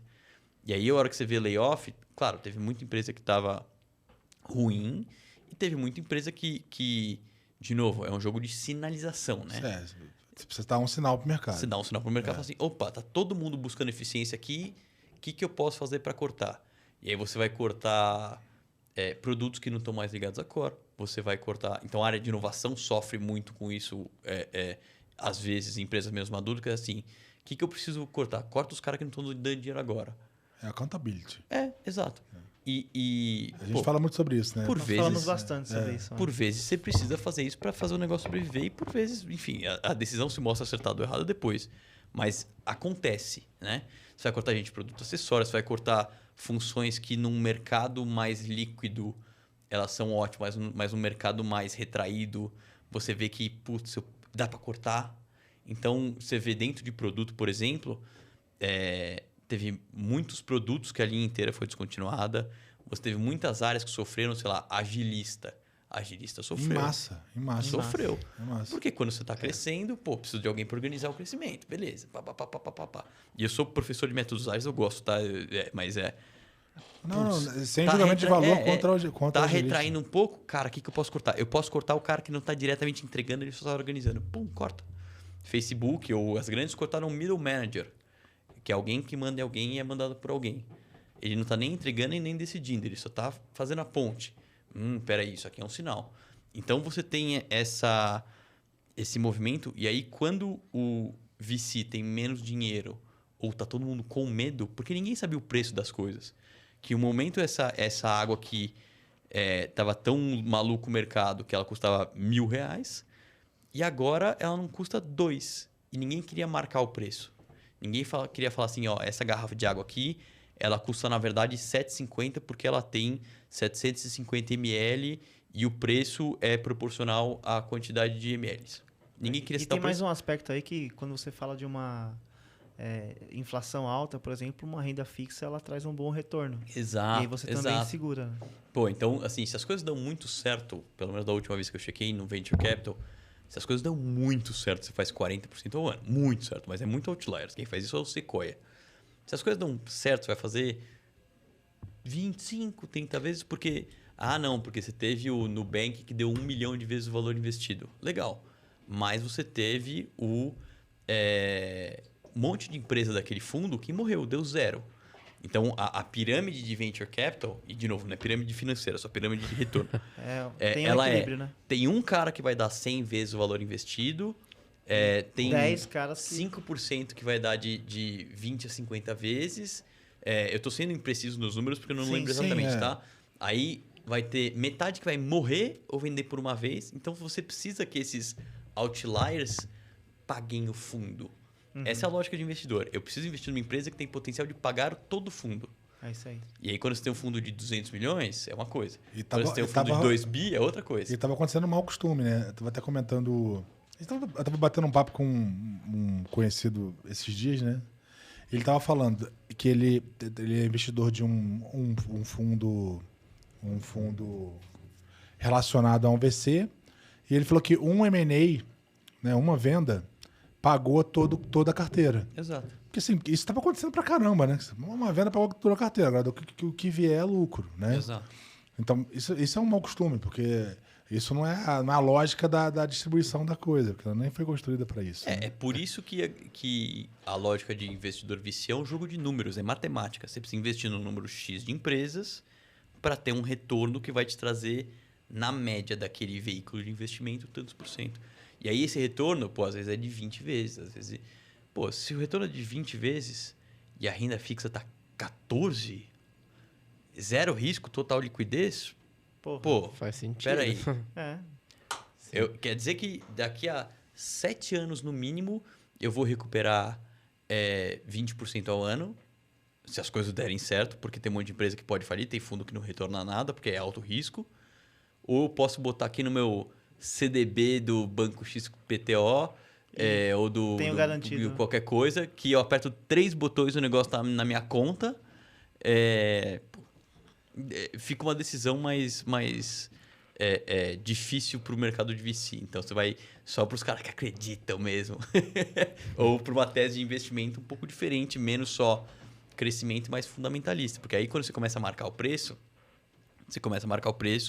e você começa a olhar com mais cuidado para aquele item. É que nem quando você vai comprar um copo ou um carro.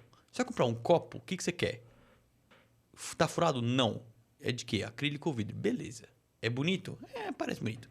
Você vai comprar um carro, você vai ver até que cor é dentro do porta-luva, se ele tem tubo, se não tem tubo, se tem quantos cilindros. Então você vai fazer um outro tipo de diligência naquele negócio. E aí a análise até desse setor começou a ser um pouco mais, abre aspas aqui, fundamentalista. Começou a olhar mais número, começou a olhar mais margem, começou a olhar mais outros itens mais relacionados a bottom line do que a só top line e potencial de crescimento. Mas, claro, você olha os dois, né? Sim. Acho que tem um ponto importante também, que eu acho bem interessante, que é a visão da chaminé, né? Que o pessoal fala de Venture Capital, que é quando você libera a fumaça que está ali dentro, né? Que é quando ou a empresa ela é vendida para uma outra empresa, né? Que tem a questão do M&A, ou quando ela abre capital na bolsa e aí ela paga toda a cadeia, que é quando ela libera a fumaça. Então ela fica ali recebendo lenha, no caso, dinheiro, e aí quando você libera a fumaça, paga toda a cadeia ali, né? Que eu acho que é a crença de todo VC, né? Cara, você tá colocando dinheiro numa crença futura de que isso um dia vai liberar fumaça, né? Nessa analogia, né? E aí eu acho que essa questão, Zé, que você trouxe do resultado e crescimento é justamente isso.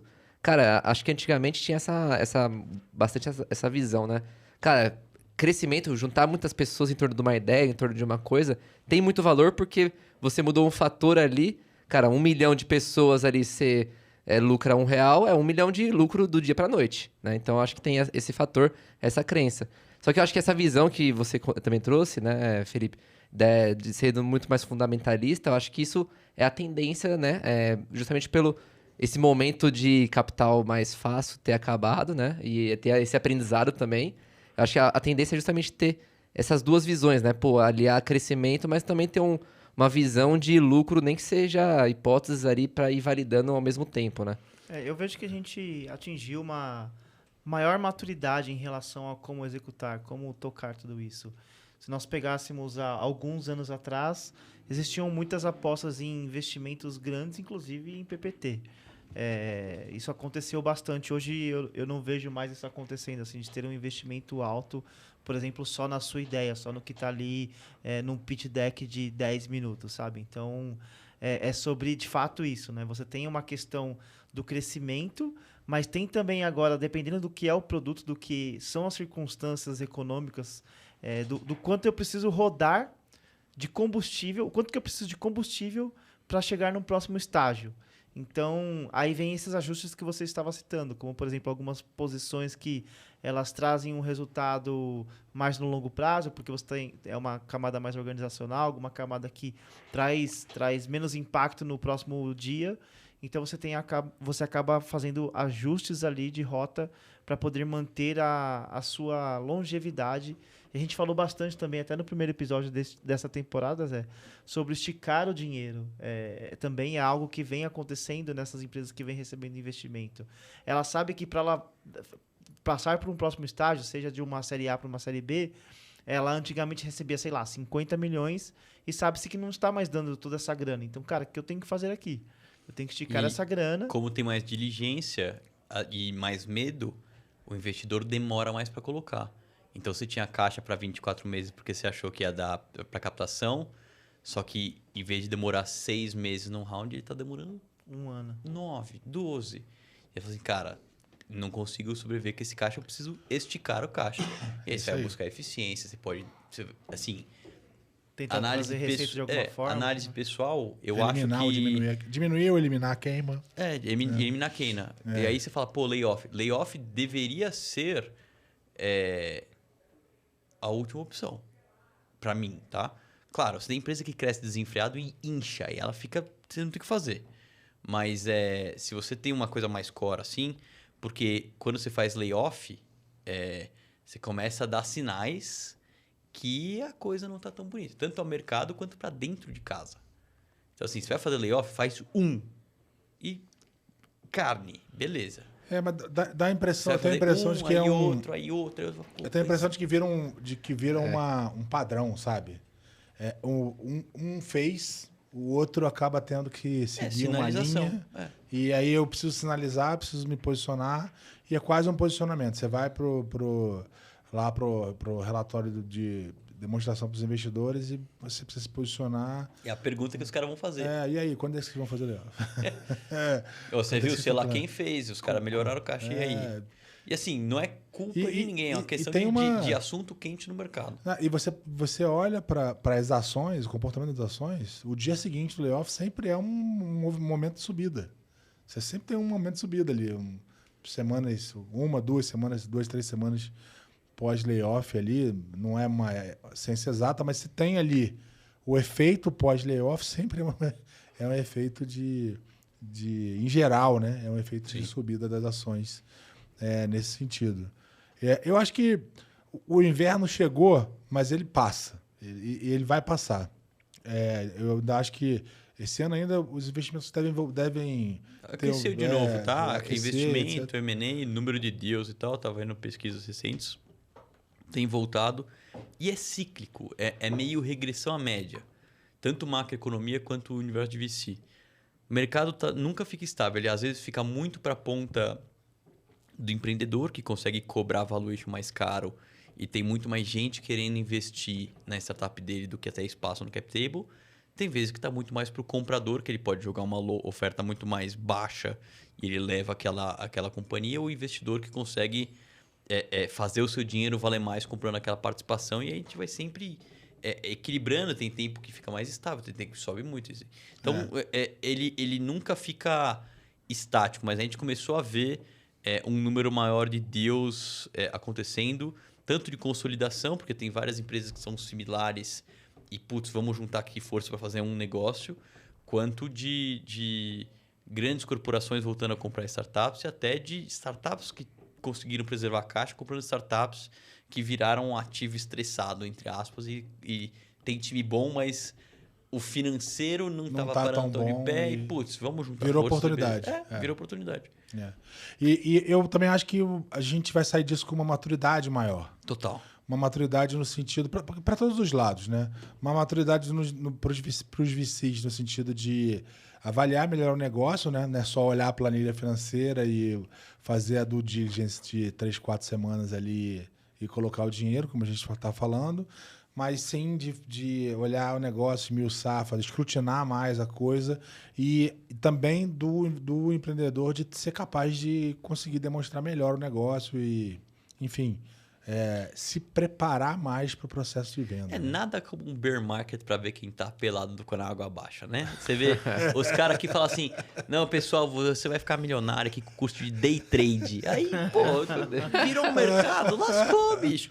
Então, assim, o cenário macro vai mudar.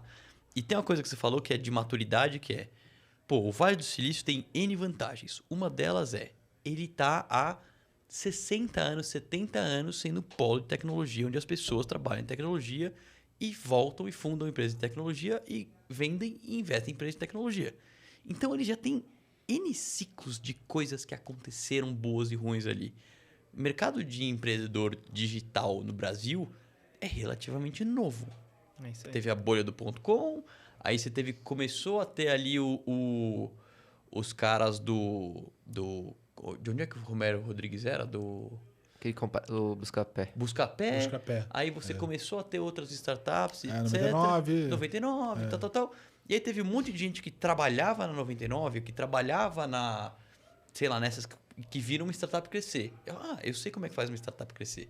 E aí o cara vai lá e cria uma startup de ramo imobiliário, mas ele sabe fazer crescer. Aí ele vai lá e cria um SaaS B2B, mas ele sabe fazer crescer. Só que aí ele quebra. Pô, ele já viu uma startup quebrar. Então ele já tem duas coisas interessantes no sítio de ferramenta deles. O cara viu uma startup crescer, viu uma startup quebrar. Beleza. Então ele sabe como é que é contratar 100 pessoas por mês e ele sabe como é que é vender almoço para pagar a janta, ou vice-versa. Então você vai... uma puta de uma demissão horrorosa. Exato. Então você começa a ter uma musculatura, não só em um indivíduo, mas sistêmica mesmo, que começa a ter mais maturidade. Ele fala assim, legal. Vai ter outlier? Vai ter outlier, mas eu gosto muito do Nassim Taleb quando ele fala dos sistemas antifrágeis, né? E ele fala assim, o sistema aéreo é um sistema antifrágil, porque ele tem uma série de regulações e uma série de regras. E, pô, de vez em quando cai avião, cai. Quando cai avião, os caras revêem tudo e colocam uma coisa para não cair mais avião daquele jeito. Essa questão da maturidade tem um ponto interessante também, que é a quantidade de dados que agora nós possuímos em relação aos modelos de negócio. Total. A gente vem ver, neste momento, menos inovações nos modelos de negócios. Na verdade, as coisas são muito parecidas, por mais que você fale sobre indústrias diferentes. Você está falando de um modelo de SaaS que tem um componente que ele é muito parecido em relação aos negócios e por aí vai. Então, você traz aí nessa discussão dados que a gente aprendeu com o tempo, então isso traz mais maturidade. E você tem, neste momento, na minha visão, assim, menos inovações nos modelos de negócio. Gente que sabe fazer, porque já viveu um SaaS em outro mercado, já viu quem já trabalhou com alguma coisa e já estudou sobre, porque teve histórias de sucesso. Exato. Aí, cara, falando sobre SaaS, eu queria, Zé, tomar aqui Por favor. a possibilidade de fazer a pergunta para você em relação à sua empresa atual, que é focada em Banking as a Service.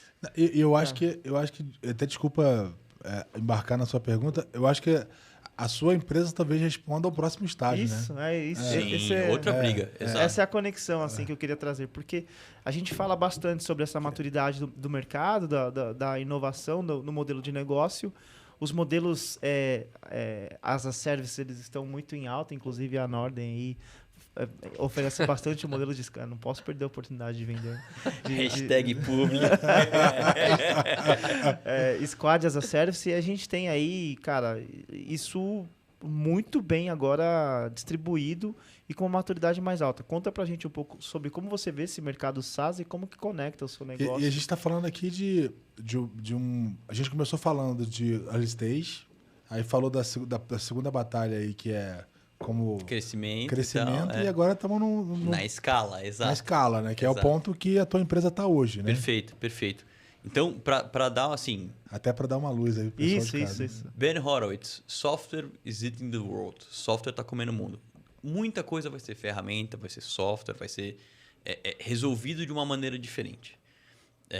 Provavelmente muito mais fácil. Então, você tem desde o softwarezinho de contabilidade que substitui o Excel e faz N coisas melhor, até sistemas gigantes, enterprise, etc.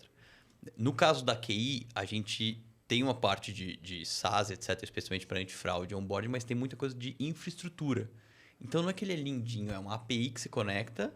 Então, tem o banco white label que você quer colocar o Zé Bank, vai ficar lindinho, o seu nome, o verdinho do produto piloto, bonitinho, vai ter todas as funções de banco. O produto piloto resolveu piloto- se tornar um banco.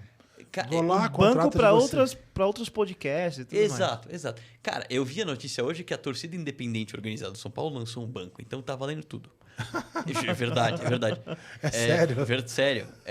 Então vai ser o banco do produto piloto agora. Exato. Você quer lançar um banco, você quer reduzir seu time to market porque você quer validar a proposta de que o produto piloto consegue ter um banco, eu te entrego um banco white label com TED, Doc, Pix, tudo que o banco faz, em um dia na store do Google e em 5 na store da Apple, porque o Steve Jobs era mais chato com a aprovação de aplicativo. Simples assim. Beleza. Ah, não, mas eu quero criar a minha experiência, eu quero embedar no meu universo, etc., como fez agora a Syngenta.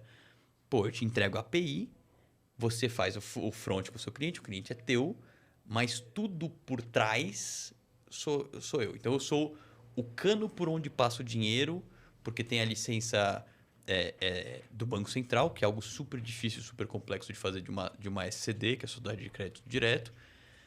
Ou, sei lá, aquelas startups de crédito estudantil, sabe? Que você financia a faculdade. É uma operação de crédito aquilo. Só que para você tirar essas licenças e para você emitir crédito, é um mercado super fragmentado, super complexo. Tem muita gente. O que você quer você tem um fundo que vai ter ali a parte que vai comprar o crédito, vai ceder o crédito, e você tem a faculdade e o aluno. Só que tem um monte de setas e pontas e conexões que você precisa fazer. Por exemplo, se você vai dar o crédito para o aluno pagar a faculdade na conta do aluno, por exemplo, Renan, você acha que vai pagar a faculdade? Vai sair comprando cerveja por aí, você vai perder seu dinheiro do crédito e não vai ter jeito. Não, você tem que colocar numa conta específica para aquele uso de pagar a faculdade. Você quer fazer em alto volume aquele negócio, você precisa de um sistema que suporte alto volume. O Carnaval agora a gente fez 77 milhões de operações de crédito. A galera queria comprar estoque. Só que se você for no mercado tradicional, há alguns anos atrás, para você comprar crédito, você precisava de motoboy, ir lá, coletar assinatura, levar, registrar, levar, fazer não sei o que lá. Então era um mercado muito ineficiente, demorava. E agora você aperta 2 botões e eu te dou crédito 24/7. Eu consigo fazer eu sou a infraestrutura intermediação. eu sou a infraestrutura para isso. Então, e aí quando você está num ambiente de escala, a briga começa a ser outra. Por exemplo, veio o Pix. O Pix foi excelente para esse mercado, porque o Pix você consegue receber e pagar instantaneamente. E fundo de direito creditório, que é um dos caras que compram a dívida, tem Pix. Então, por que eu não faço... Eu conseguia fazer a operação entre empresa e cliente rápido, mas quando eu ia vender para o fundo, como a tecnologia desse mercado era defasada, não andava tão bem. Por que eu não consigo fazer o fundo virar 24/7? Então, a gente criou uma outra unidade de negócio, que é a DTVM, que faz a custódia de fundos. Por quê? Porque como eu já tenho toda a cadeia, faz sentido para o fundo ficar comigo. Legal. Ou a gente, toda vez que a gente ia ceder crédito, você precisa ver se o Zé paga as contas dele. Ver se ele não está dando golpe na praça. Ver se ele não está devendo milhões de reais para a dona Leila da Crefisa comprar jogador do Palmeiras. Beleza. Você precisa de análise de crédito. Claro. Todo mundo precisa de análise de crédito? Legal, eu vou ter um produto de análise de crédito. E aí você vai construindo sistemicamente na cadeia uma série de novas barreiras de entrada e de defensibility para o teu produto, quanto formas de você expandir o seu mercado. Porque todo mercado é finito, naquele número de clientes ou naquele volume de transações, e ou você estica com novas ofertas para o mesmo cliente. Então, banking as a service para quem opera crédito faz sentido porque você precisa de conta. É mais ou menos o mesmo cliente. Pô, ou você estica para outros pontos da cadeia, outros clientes, mas que estão próximos. Aí, pô, você tem a DTVM, você tem o antifraude, você tem outros tipos de oferta. É uma expansão lateral. É uma expansão lateral, exato. E aí você pode expandir comprando uma empresa, como a gente fez com a Zyg, ou criando um produto do zero, como a gente fez com a DTVM. Mas a sua... Assim, vai ser sempre uma briga contra o relógio de você crescer mais saudável, com economics saudáveis, em menos tempo, porque é a corrida que todo mundo escolhe jogar quando você trabalha desse jeito. Claro, tem empresas lá fora que são mais relax, tipo um Basecamp da vida, ou um SEO, ou não é o SEO Moz, é o Spark Toro também, que é um pouco mais, pô, eu estou construindo um software, mas eu estou indo devagar. Mas geralmente o jogo é como é que eu consigo crescer, e no nosso caso, como é que eu consigo crescer margem, porque é um business formatado dessa maneira e é a cultura dos sócios não fazer crescimento a todo custo e sim crescer saudável, mas servindo bem o cliente e otimizando pontos da cadeia. Então você vai ter um tipo de briga diferente com canais, um tipo de briga diferente em produto, porque você começa a ficar maior, a exigência começa a ficar maior sobre você. Você quer pegar mais clientes, você quer fazer mais rápido, você quer colocar... A gente não tinha, por exemplo, o banco front-end, né? O white label front-end, até o ano passado. E quando você integra só a infraestrutura, tem que vir alguém do cliente, pegar suas APIs e construir o front-end em cima. Uhum. Pô, que acontece quando você tem toda a infraestrutura excelente, mas demora para ir para o mercado? O cara deixa de faturar e você deixa de faturar. Tá muito mais. Você deixa de fazer tanto dinheiro quanto você A adoption poderia. dele demora muito. A adoção demora. É. Ou o cara que é seu campeão lá no comprador, campeão não como você chama o garçom, mas o cara que está te defendendo, tá? Ele não consegue vender para a diretoria porque aquele projeto que ele quer fazer de bancarização vai demorar muito e vai ser caro porque você vai precisar de time de desenvolvimento. E até você provar na pedra, você não tem nenhuma certeza de que aquele teu produto piloto bank vai ser 100% funcional e vai bombar.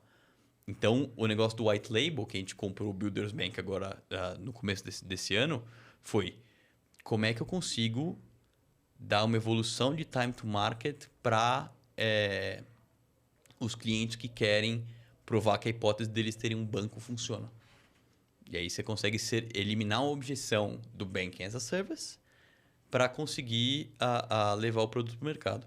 Só que dentro desse banco que o front-end é meu, mas com a sua marca, e eu faço a API de bancarização, por que você não pode oferecer crédito? Por que você não pode oferecer câmbio, por exemplo, que é um dos objetivos que eu Tá dentro do ecossistema, né? Está dentro do ecossistema. E aí, se pro Renan, que é teu cliente, ele quer ter uma conta internacional, você quer oferecer uma conta internacional, logo alguém precisa te prover infraestrutura para uma conta internacional.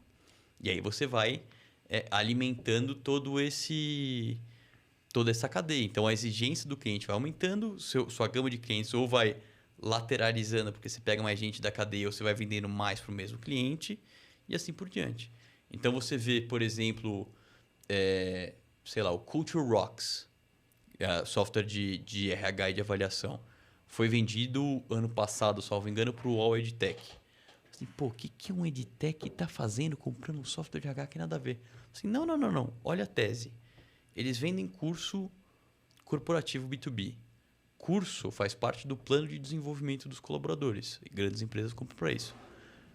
Plano de desenvolvimento de colaboradores você faz por meio de avaliação de desempenho. E se a gente compra essa ferramenta de avaliação de desempenho, que faz muitas outras coisas, e a gente já tem a cadeia? Eu avalio, eu recomendo curso, eu vendo curso. Eu coloco no PDI. Tcharam! Tá tudo aí. Já pegou a cadeia. de novo, eu estou especulando a tese, eu não sei lá dentro, mas faz muito sentido. Você cresceu lateralmente. Ou você viu, por exemplo, alguns anos atrás o Nubank comprou uma corretora. Eu esqueci o nome da corretora. Ele não comprou, ele fez uma conexão com a Chubb. Né? A Chubb vende o seguro. De seguro. Quem Mas comprou foi a Easy Invest. Isso, Easy Invest, corretora de valores, perdão, isso. confundi. Então, beleza, ele conectou com uma corretora de seguros para oferecer seguro. O que ele está fazendo? Testando se seguro vale a pena vender. Depois ele pode ou criar o seguro próprio ou ampliar a parceria com a Chubb, porque ele vê que seguro é um business muito difícil de operar, ele não quer operar, ele só quer vender. Então, você começa a ter novas ofertas de serviço dentro da mesma cadeia. E é uma das brigas para você crescer. Ele reduz o risco. Nesse exemplo aí que você deu, por exemplo, o risco é tudo da seguradora. Exato. No fim, você está sempre buscando, assim, é aquela coisa, né? A briga é sempre por reforçar a estratégia de crescimento. Né? Sem dúvida. Porque no Crescimento, fim, como eu cresço mais. Como eu cresço mais, como eu aumento minha margem. Às vezes você compra uma startup para aumentar o múltiplo de receita que você tem. Como aumenta o lock-in. O seu valuation, como você aumenta o lock-in do seu cliente, como você serve o seu cliente em outras coisas. Então você tem vários ângulos que você pode abordar uma estratégia de escala. Às vezes você vai fazer exatamente o mesmo produto para exatamente o mesmo cliente, só que na América Latina. Aí você está internacionalizando, você está abrindo outro mercado, mas fazendo só aquilo. Beleza, é uma decisão. E o interessante de tudo isso que você está contando, pegando até o exemplo do Nubank, pode ser qualquer outro aí, quando você começa pequeno e quando o Nubank ainda era ali uma startup, ela tinha no decoupling dela um foco muito claro que era, cartão de crédito para um público específico. Exato. Conforme você foi crescendo a sua base e você foi criando ali uma força de marca, você foi reacoplando os serviços dentro desse ecossistema. Então, você partiu a sair de uma visão só de cartão de crédito, depois você virou para uma... Agora, eu consigo oferecer uma visão de banco mesmo. Aí você foi crescendo, e agora, eu estou ampliando o meu ecossistema, reacoplando tudo isso, inclusive oferecendo serviços. O Renan já até falou bastante sobre isso, que agora, o mercado não é mais sobre se você é uma empresa focada e específica só em, por exemplo, oferecer crédito. Você tem que oferecer crédito e oferecer também um bom relacionamento. Porque no final do dia você está buscando um lugar ao sol, não só tendo um bom serviço, um bom produto. Você tem que saber também executar o relacionamento com o cliente. Né? Exato. Você estava falando outro dia sobre universidades virando bancos, por exemplo. Sim. Faz sentido. Tem dinheiro ali, o cara tem o cliente, então funciona. E tem um monte de gente que está começando na vida, digamos assim... Bancarizada, que de fato às vezes precisa de um suporte, de um auxílio ou de um financiamento estudantil. Então já é um início disso. E banco, que agora mudou um pouco, mas você tinha muito lock-in. Eu lembro que quando eu estudei na faculdade, a minha conta do Banco Real da faculdade é a mesma conta que eu tenho até hoje. verdade. Já foi conta salário, já foi conta da faculdade, já foi conta tarifada, já teve não sei o que lá. Mas, a mesma agência, mesmo número. Façam Pix, aliás, valeu. Porque ele tem o lock-in. Agora, com o banco digital, isso ficou mais... A barreira de saída e de adoção ficou bem menor. Então tem mais números que tem mais para cada troca. brasileiro tem, sei lá... 4 ou 5 contas. 4, 5 contas, né? Pois é. O pessoal fala até de principalidade agora, né? De número de contas, né?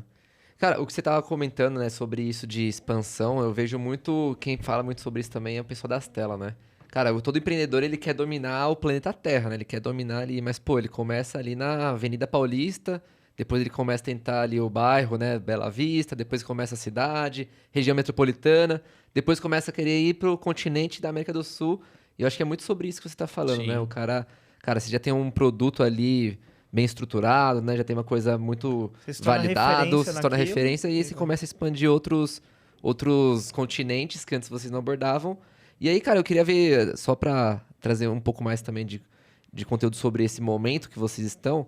Cara, os desafios de um CMO nessa empresa, cara. Porque, vocês já validaram o produto, vocês estão crescendo. Como que é? Vocês estão montando ali as estratégias, procurando alavancas novas? Como que é os desafios hoje? Sim. Tem uma coisa meio única no meu no meu papel individual, que a companhia evoluiu muito sem precisar muito de marketing. Porque, de novo, é um produto que tem muito stickiness, a barreira para trocar é alta, tem muita margem, a galera é super bem relacionada e tem muita indicação. Então, se você for comparar, por exemplo, com o SaaS, que precisa trazer muito cliente no duro, desde o começo tem um marketing super intensivo, são momentos diferentes. Então, marketing na QI, a gente ainda está um passo antes da escala. Então, está na estrutura, no momento que seria similar aqui, eu estou fazendo grosso modo, de uma série A. Então, eu estou achando os principais canais, fóruns que estão funcionando, que é o de venda, que é o de indicação, etc. Então, eu estou nesse âmbito de estruturar o que é excelente para um profissional de marketing, porque você não tem a insegurança de produto ruim, balde furado, jogar num monte de lugar, e você leva o cara para vender e vendas não funciona. Então, eu tenho vários benefícios como marketer aqui que me ajudam muito nesse âmbito aqui pô, se eu quiser fazer um teste um pouquinho melhor, eu consigo convencendo por A mais B e depois mostrando o retorno algum capital, e não é por falta de capital, é porque a galera é bem mercado financeiro, olha o retorno na vírgula e tal. Então tem essa gama de benefícios assim, mas pô, a luta é a mesma. Tipo, como é que eu encontro canais que tragam pessoas... não vou nem falar leads, porque quando a gente está falando de B2B, a gente está... usar só lead e a galera pensa em lead, volume e tal, mas trazer pessoas em posições estratégicas dentro de companhias que podem ser meus clientes. E se relacionar com ele, manter uma marca com ele e tudo mais.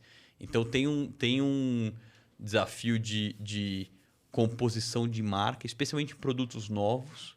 Então, pô, DTVM agora, ou a parte de antifraude... Determinar o perfil que converte para você, né? Exato. A Keitech é extremamente conhecida com crédito e com Banking as a Service. A gente trouxe motor de crédito, antifraude, Pix, super premiado pelo Central Banking britânico, e agora abriu o DTVM. São produtos dentro de uma marca conhecida por banking e crédito que precisam de uma atenção um pouco diferente para posicioná-los também nesses mercados. Para o cara que vê antifraude, ele vai olhar e falar assim, tem essa empresa, tem essa outra empresa e tem a QI também aqui. Legal. Então, você começa a criar uma estratégia de portfólio de produto aliado com uma estratégia de marketing institucional. Eu falo marca, etc., mas está sempre super focado em trazer receita para dentro de casa. Marketing, growth, chame como quiser, trazer e manter receita. Tem um pouco dessa confusão hoje, né? De marketing, growth, porque growth virou a palavra da moda, mas no final das contas a gente está falando de ferramentas para atrair o cara, para atrair conversão para o produto. No fim das contas é isso. Dois universos têm muita buzzword. Marketing publicitário é uma desgraça, tem muita. E startup também, outra desgraça, tem muita. Tem muita mesmo. Então, assim, a gente falou... E a gente acaba viciando o seed, pré-seed, porque o tarará, do growth, do parará. Então, assim... Os founders. Qual que é se você for fazer uma análise fundamentalista, tá? Tipo, regressão aos primeiros princípios. Você precisa fazer alguma coisa para mostrar o seu produto para o mercado e para trazer as pessoas que querem comprar o seu produto para dentro de casa. Então, to market, marketing por raiz. Beleza. Você pode fazer isso do jeito Don Draper, Mad Men, tive uma ideia criativa, funcionou por 50 anos, beleza. Você pode fazer isso de um jeito mais científico, usando aprendizados de outras áreas, tipo produto, tipo tecnologia, tipo etc., para tentar trazer mais ciência e você ser mais efetivo com dinheiro. Cara, esse movimento está acontecendo no marketing, está acontecendo nos negócios, está acontecendo na NBA, que o cara sabe quantos pontos por turnover você tem em 48 minutos e de onde você arremessa. Então, assim, você tem uma disponibilidade de dados maior e você tem que usar a seu favor mesmo. E aí, quando você fala de growth, você está falando de fazer mais com menos. Isso a gente já tinha visto com métodos ágeis do toyotismo. Beleza. Você está falando de ciclos rápidos de aprendizado. Isso a gente viu no Lean Startup. Beleza. Você está falando de marketing científico. Legal. Você está trazendo uma abordagem que está trazendo... que tá todo mundo começando a olhar por tendência para cá. E você está falando de uso racional de recursos, o que todo mundo deveria fazer. E marketing, por algum momento de glamour ou mais cerimonial, começou a só gastar dinheiro por gastar. Então, é uma conjuntura de fatores que você vai trazer para dentro de growth. Claro, não é só marketing, tem que colocar um produto, porque o onboarding do cara precisa ser bom, o produto precisa atender a dor daquele cara que você vendeu, porque você precisa entregar promessa. Não adianta você fazer um trabalho Isso. Genial para um público errado. Né? Mas então não é só aquisição, você tem o marketing, que eu chamo carinhosamente de marketing camada. Então toda a tua interação com o teu cliente, stakeholder interno ou interno, tem que ter uma camada de marketing. Pô, o CX tem que ser legal, a mensagem do cara de atendimento tem que ser legal. E aí você vai medindo isso com... Eu lembro de um aluno meu da SPM. Eu sei que eu tô falando bastante, gente. Não, é só fica tranquilo. Eu lembro de um aluno meu da SPM que trabalhava numa empresa de pontos, sabe? Que você trocava pontos por coisa. Uhum. E ele tinha diretor e tal, e ele tinha uma pessoa dele que estava no atendimento ao cliente. A gente estava fazendo justamente esse teste de hipótese de growth. E quando você ligava para lá para resgatar os pontos, você precisava digitar teu CPF, e quando chegava atendente, ele precisava falar assim, fala seu CPF. Caraca, acabei de digitar esse negócio, pelo amor de Deus. Então tinha uma fricção ali. A gente mudou só assim. Olá, Renan. Tudo bem? Só preciso confirmar o seu CPF. Só mudou isso. Pô, os caras ficaram milionários da noite por dia. Não ficaram milionários da noite por dia, não por isso. Mas os caras melhoraram em 1 ponto percentual na nota de atendimento. Isso numa escala de milhões de pessoas e numa escala de milhares, talvez.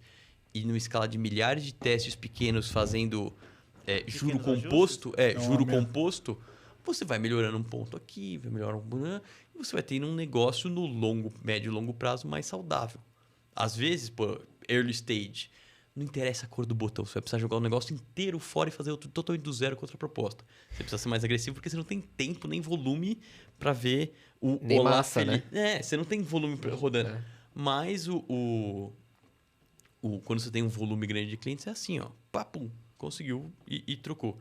Então, quando você fala de growth e etc e tal, tem, óbvio, os caras que são feras no método, e eu vejo todos os métodos. O meu hobby é ficar vendo o método que as pessoas criam as coisas. Só que no duro, na prática, você precisa se inspirar e não ficar, cara, vomitando regra que menos sobre usar uma Bíblia e mais sobre usar o cinto de ferramentas ali. E para produto é a mesma coisa. Você tem lá o Double Diamond e o Design Thinking e eu não sei o que lá. Cara, tinha um empreendedor, early stage. Eu falei assim, eu só precisava de uma tela de login.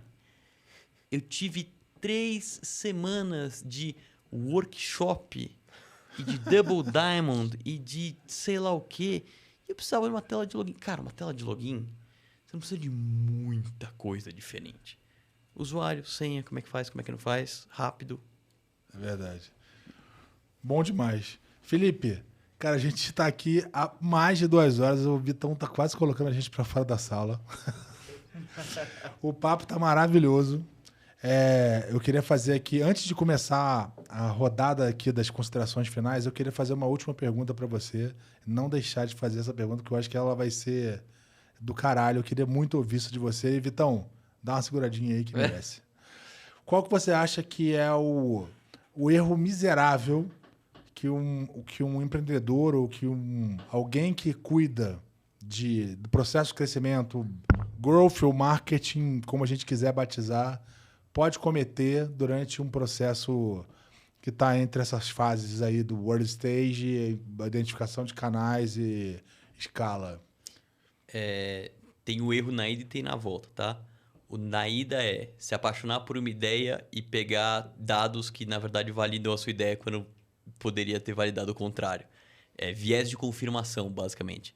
Confirmar o que você gera uma crença... Eu acho que é assim e eu vou buscar informações que acho que assim, não como de fato é. Então, na verdade, você está só se auto-enganando, porque a hora que você vai ver na prática, provavelmente você vai apanhar. E o outro é exatamente o oposto. Você fez um teste de, sei lá, mídia paga ou de inbound, não sei o que lá, e a execução do teste foi ruim, ou o teste foi inconclusivo. Aí você já fala, pô, esse negócio não funciona, nunca mais vou fazer.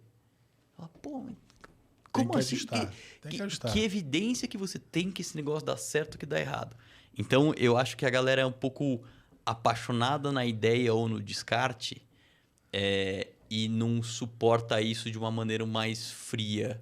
E aí eu não tô falando de paralisia pela análise, que é também outro erro, que é você só ficar pegando número e pensando e não agir.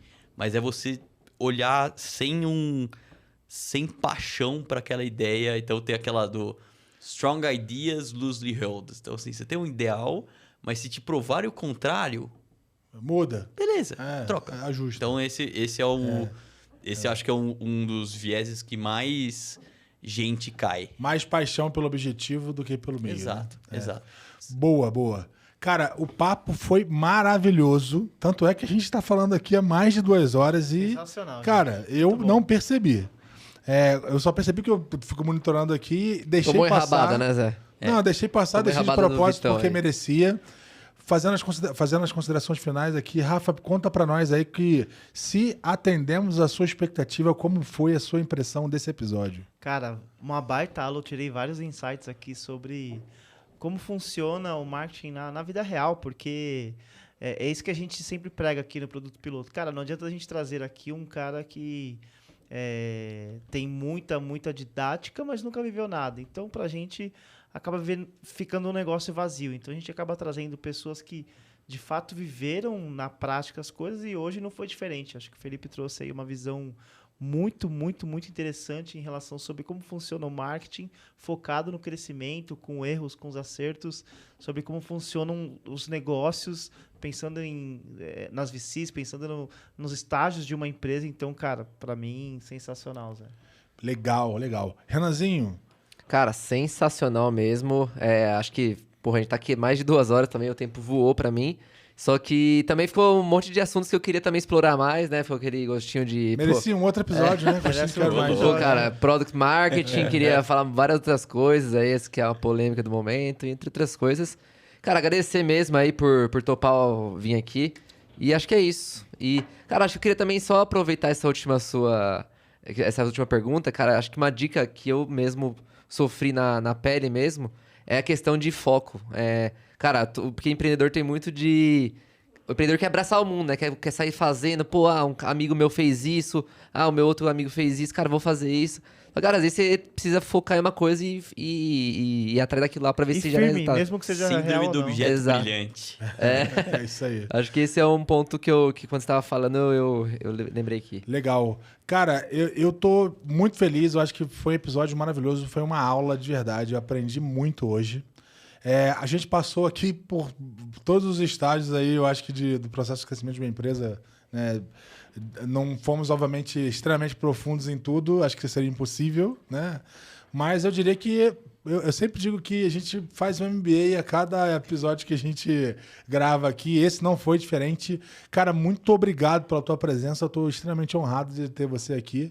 Foi prazeroso demais. Assim, além de ser um episódio enriquecedor, foi leve, de tranquilo, bom demais. Muito obrigado por você estar aqui. Cara, queria que você fizesse as tuas considerações aí pro pessoal que está em casa.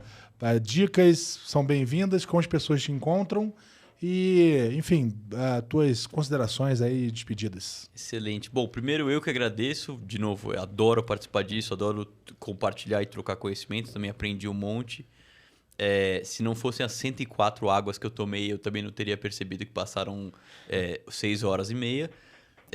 Você me encontra no LinkedIn. No LinkedIn eu sou mais ativo lá. Tem uns, 20 mil seguidores, coisa assim. Como o Felipe Collins mesmo. No Instagram, se você quiser ficar vendo foto de vídeo do meu filho, quantos gols que eu fiz no futebol de sábado, Felipe Collins Fig, mas não tem nada lá de muito especial profissionalmente. Não sou daqueles Instagramers, me dá um pouco de preguiça, eu prefiro o LinkedIn.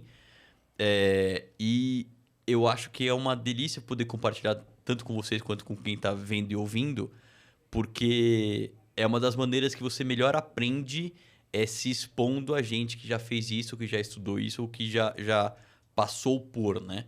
Então, paga cafezinho pra turma, paga almoço pra turma, você vai ficar surpreso com quanto de gente que topa. escuta coisa, referência brasileira aqui, pô, produto piloto, referência gringa, e você tropicaliza e você traduz.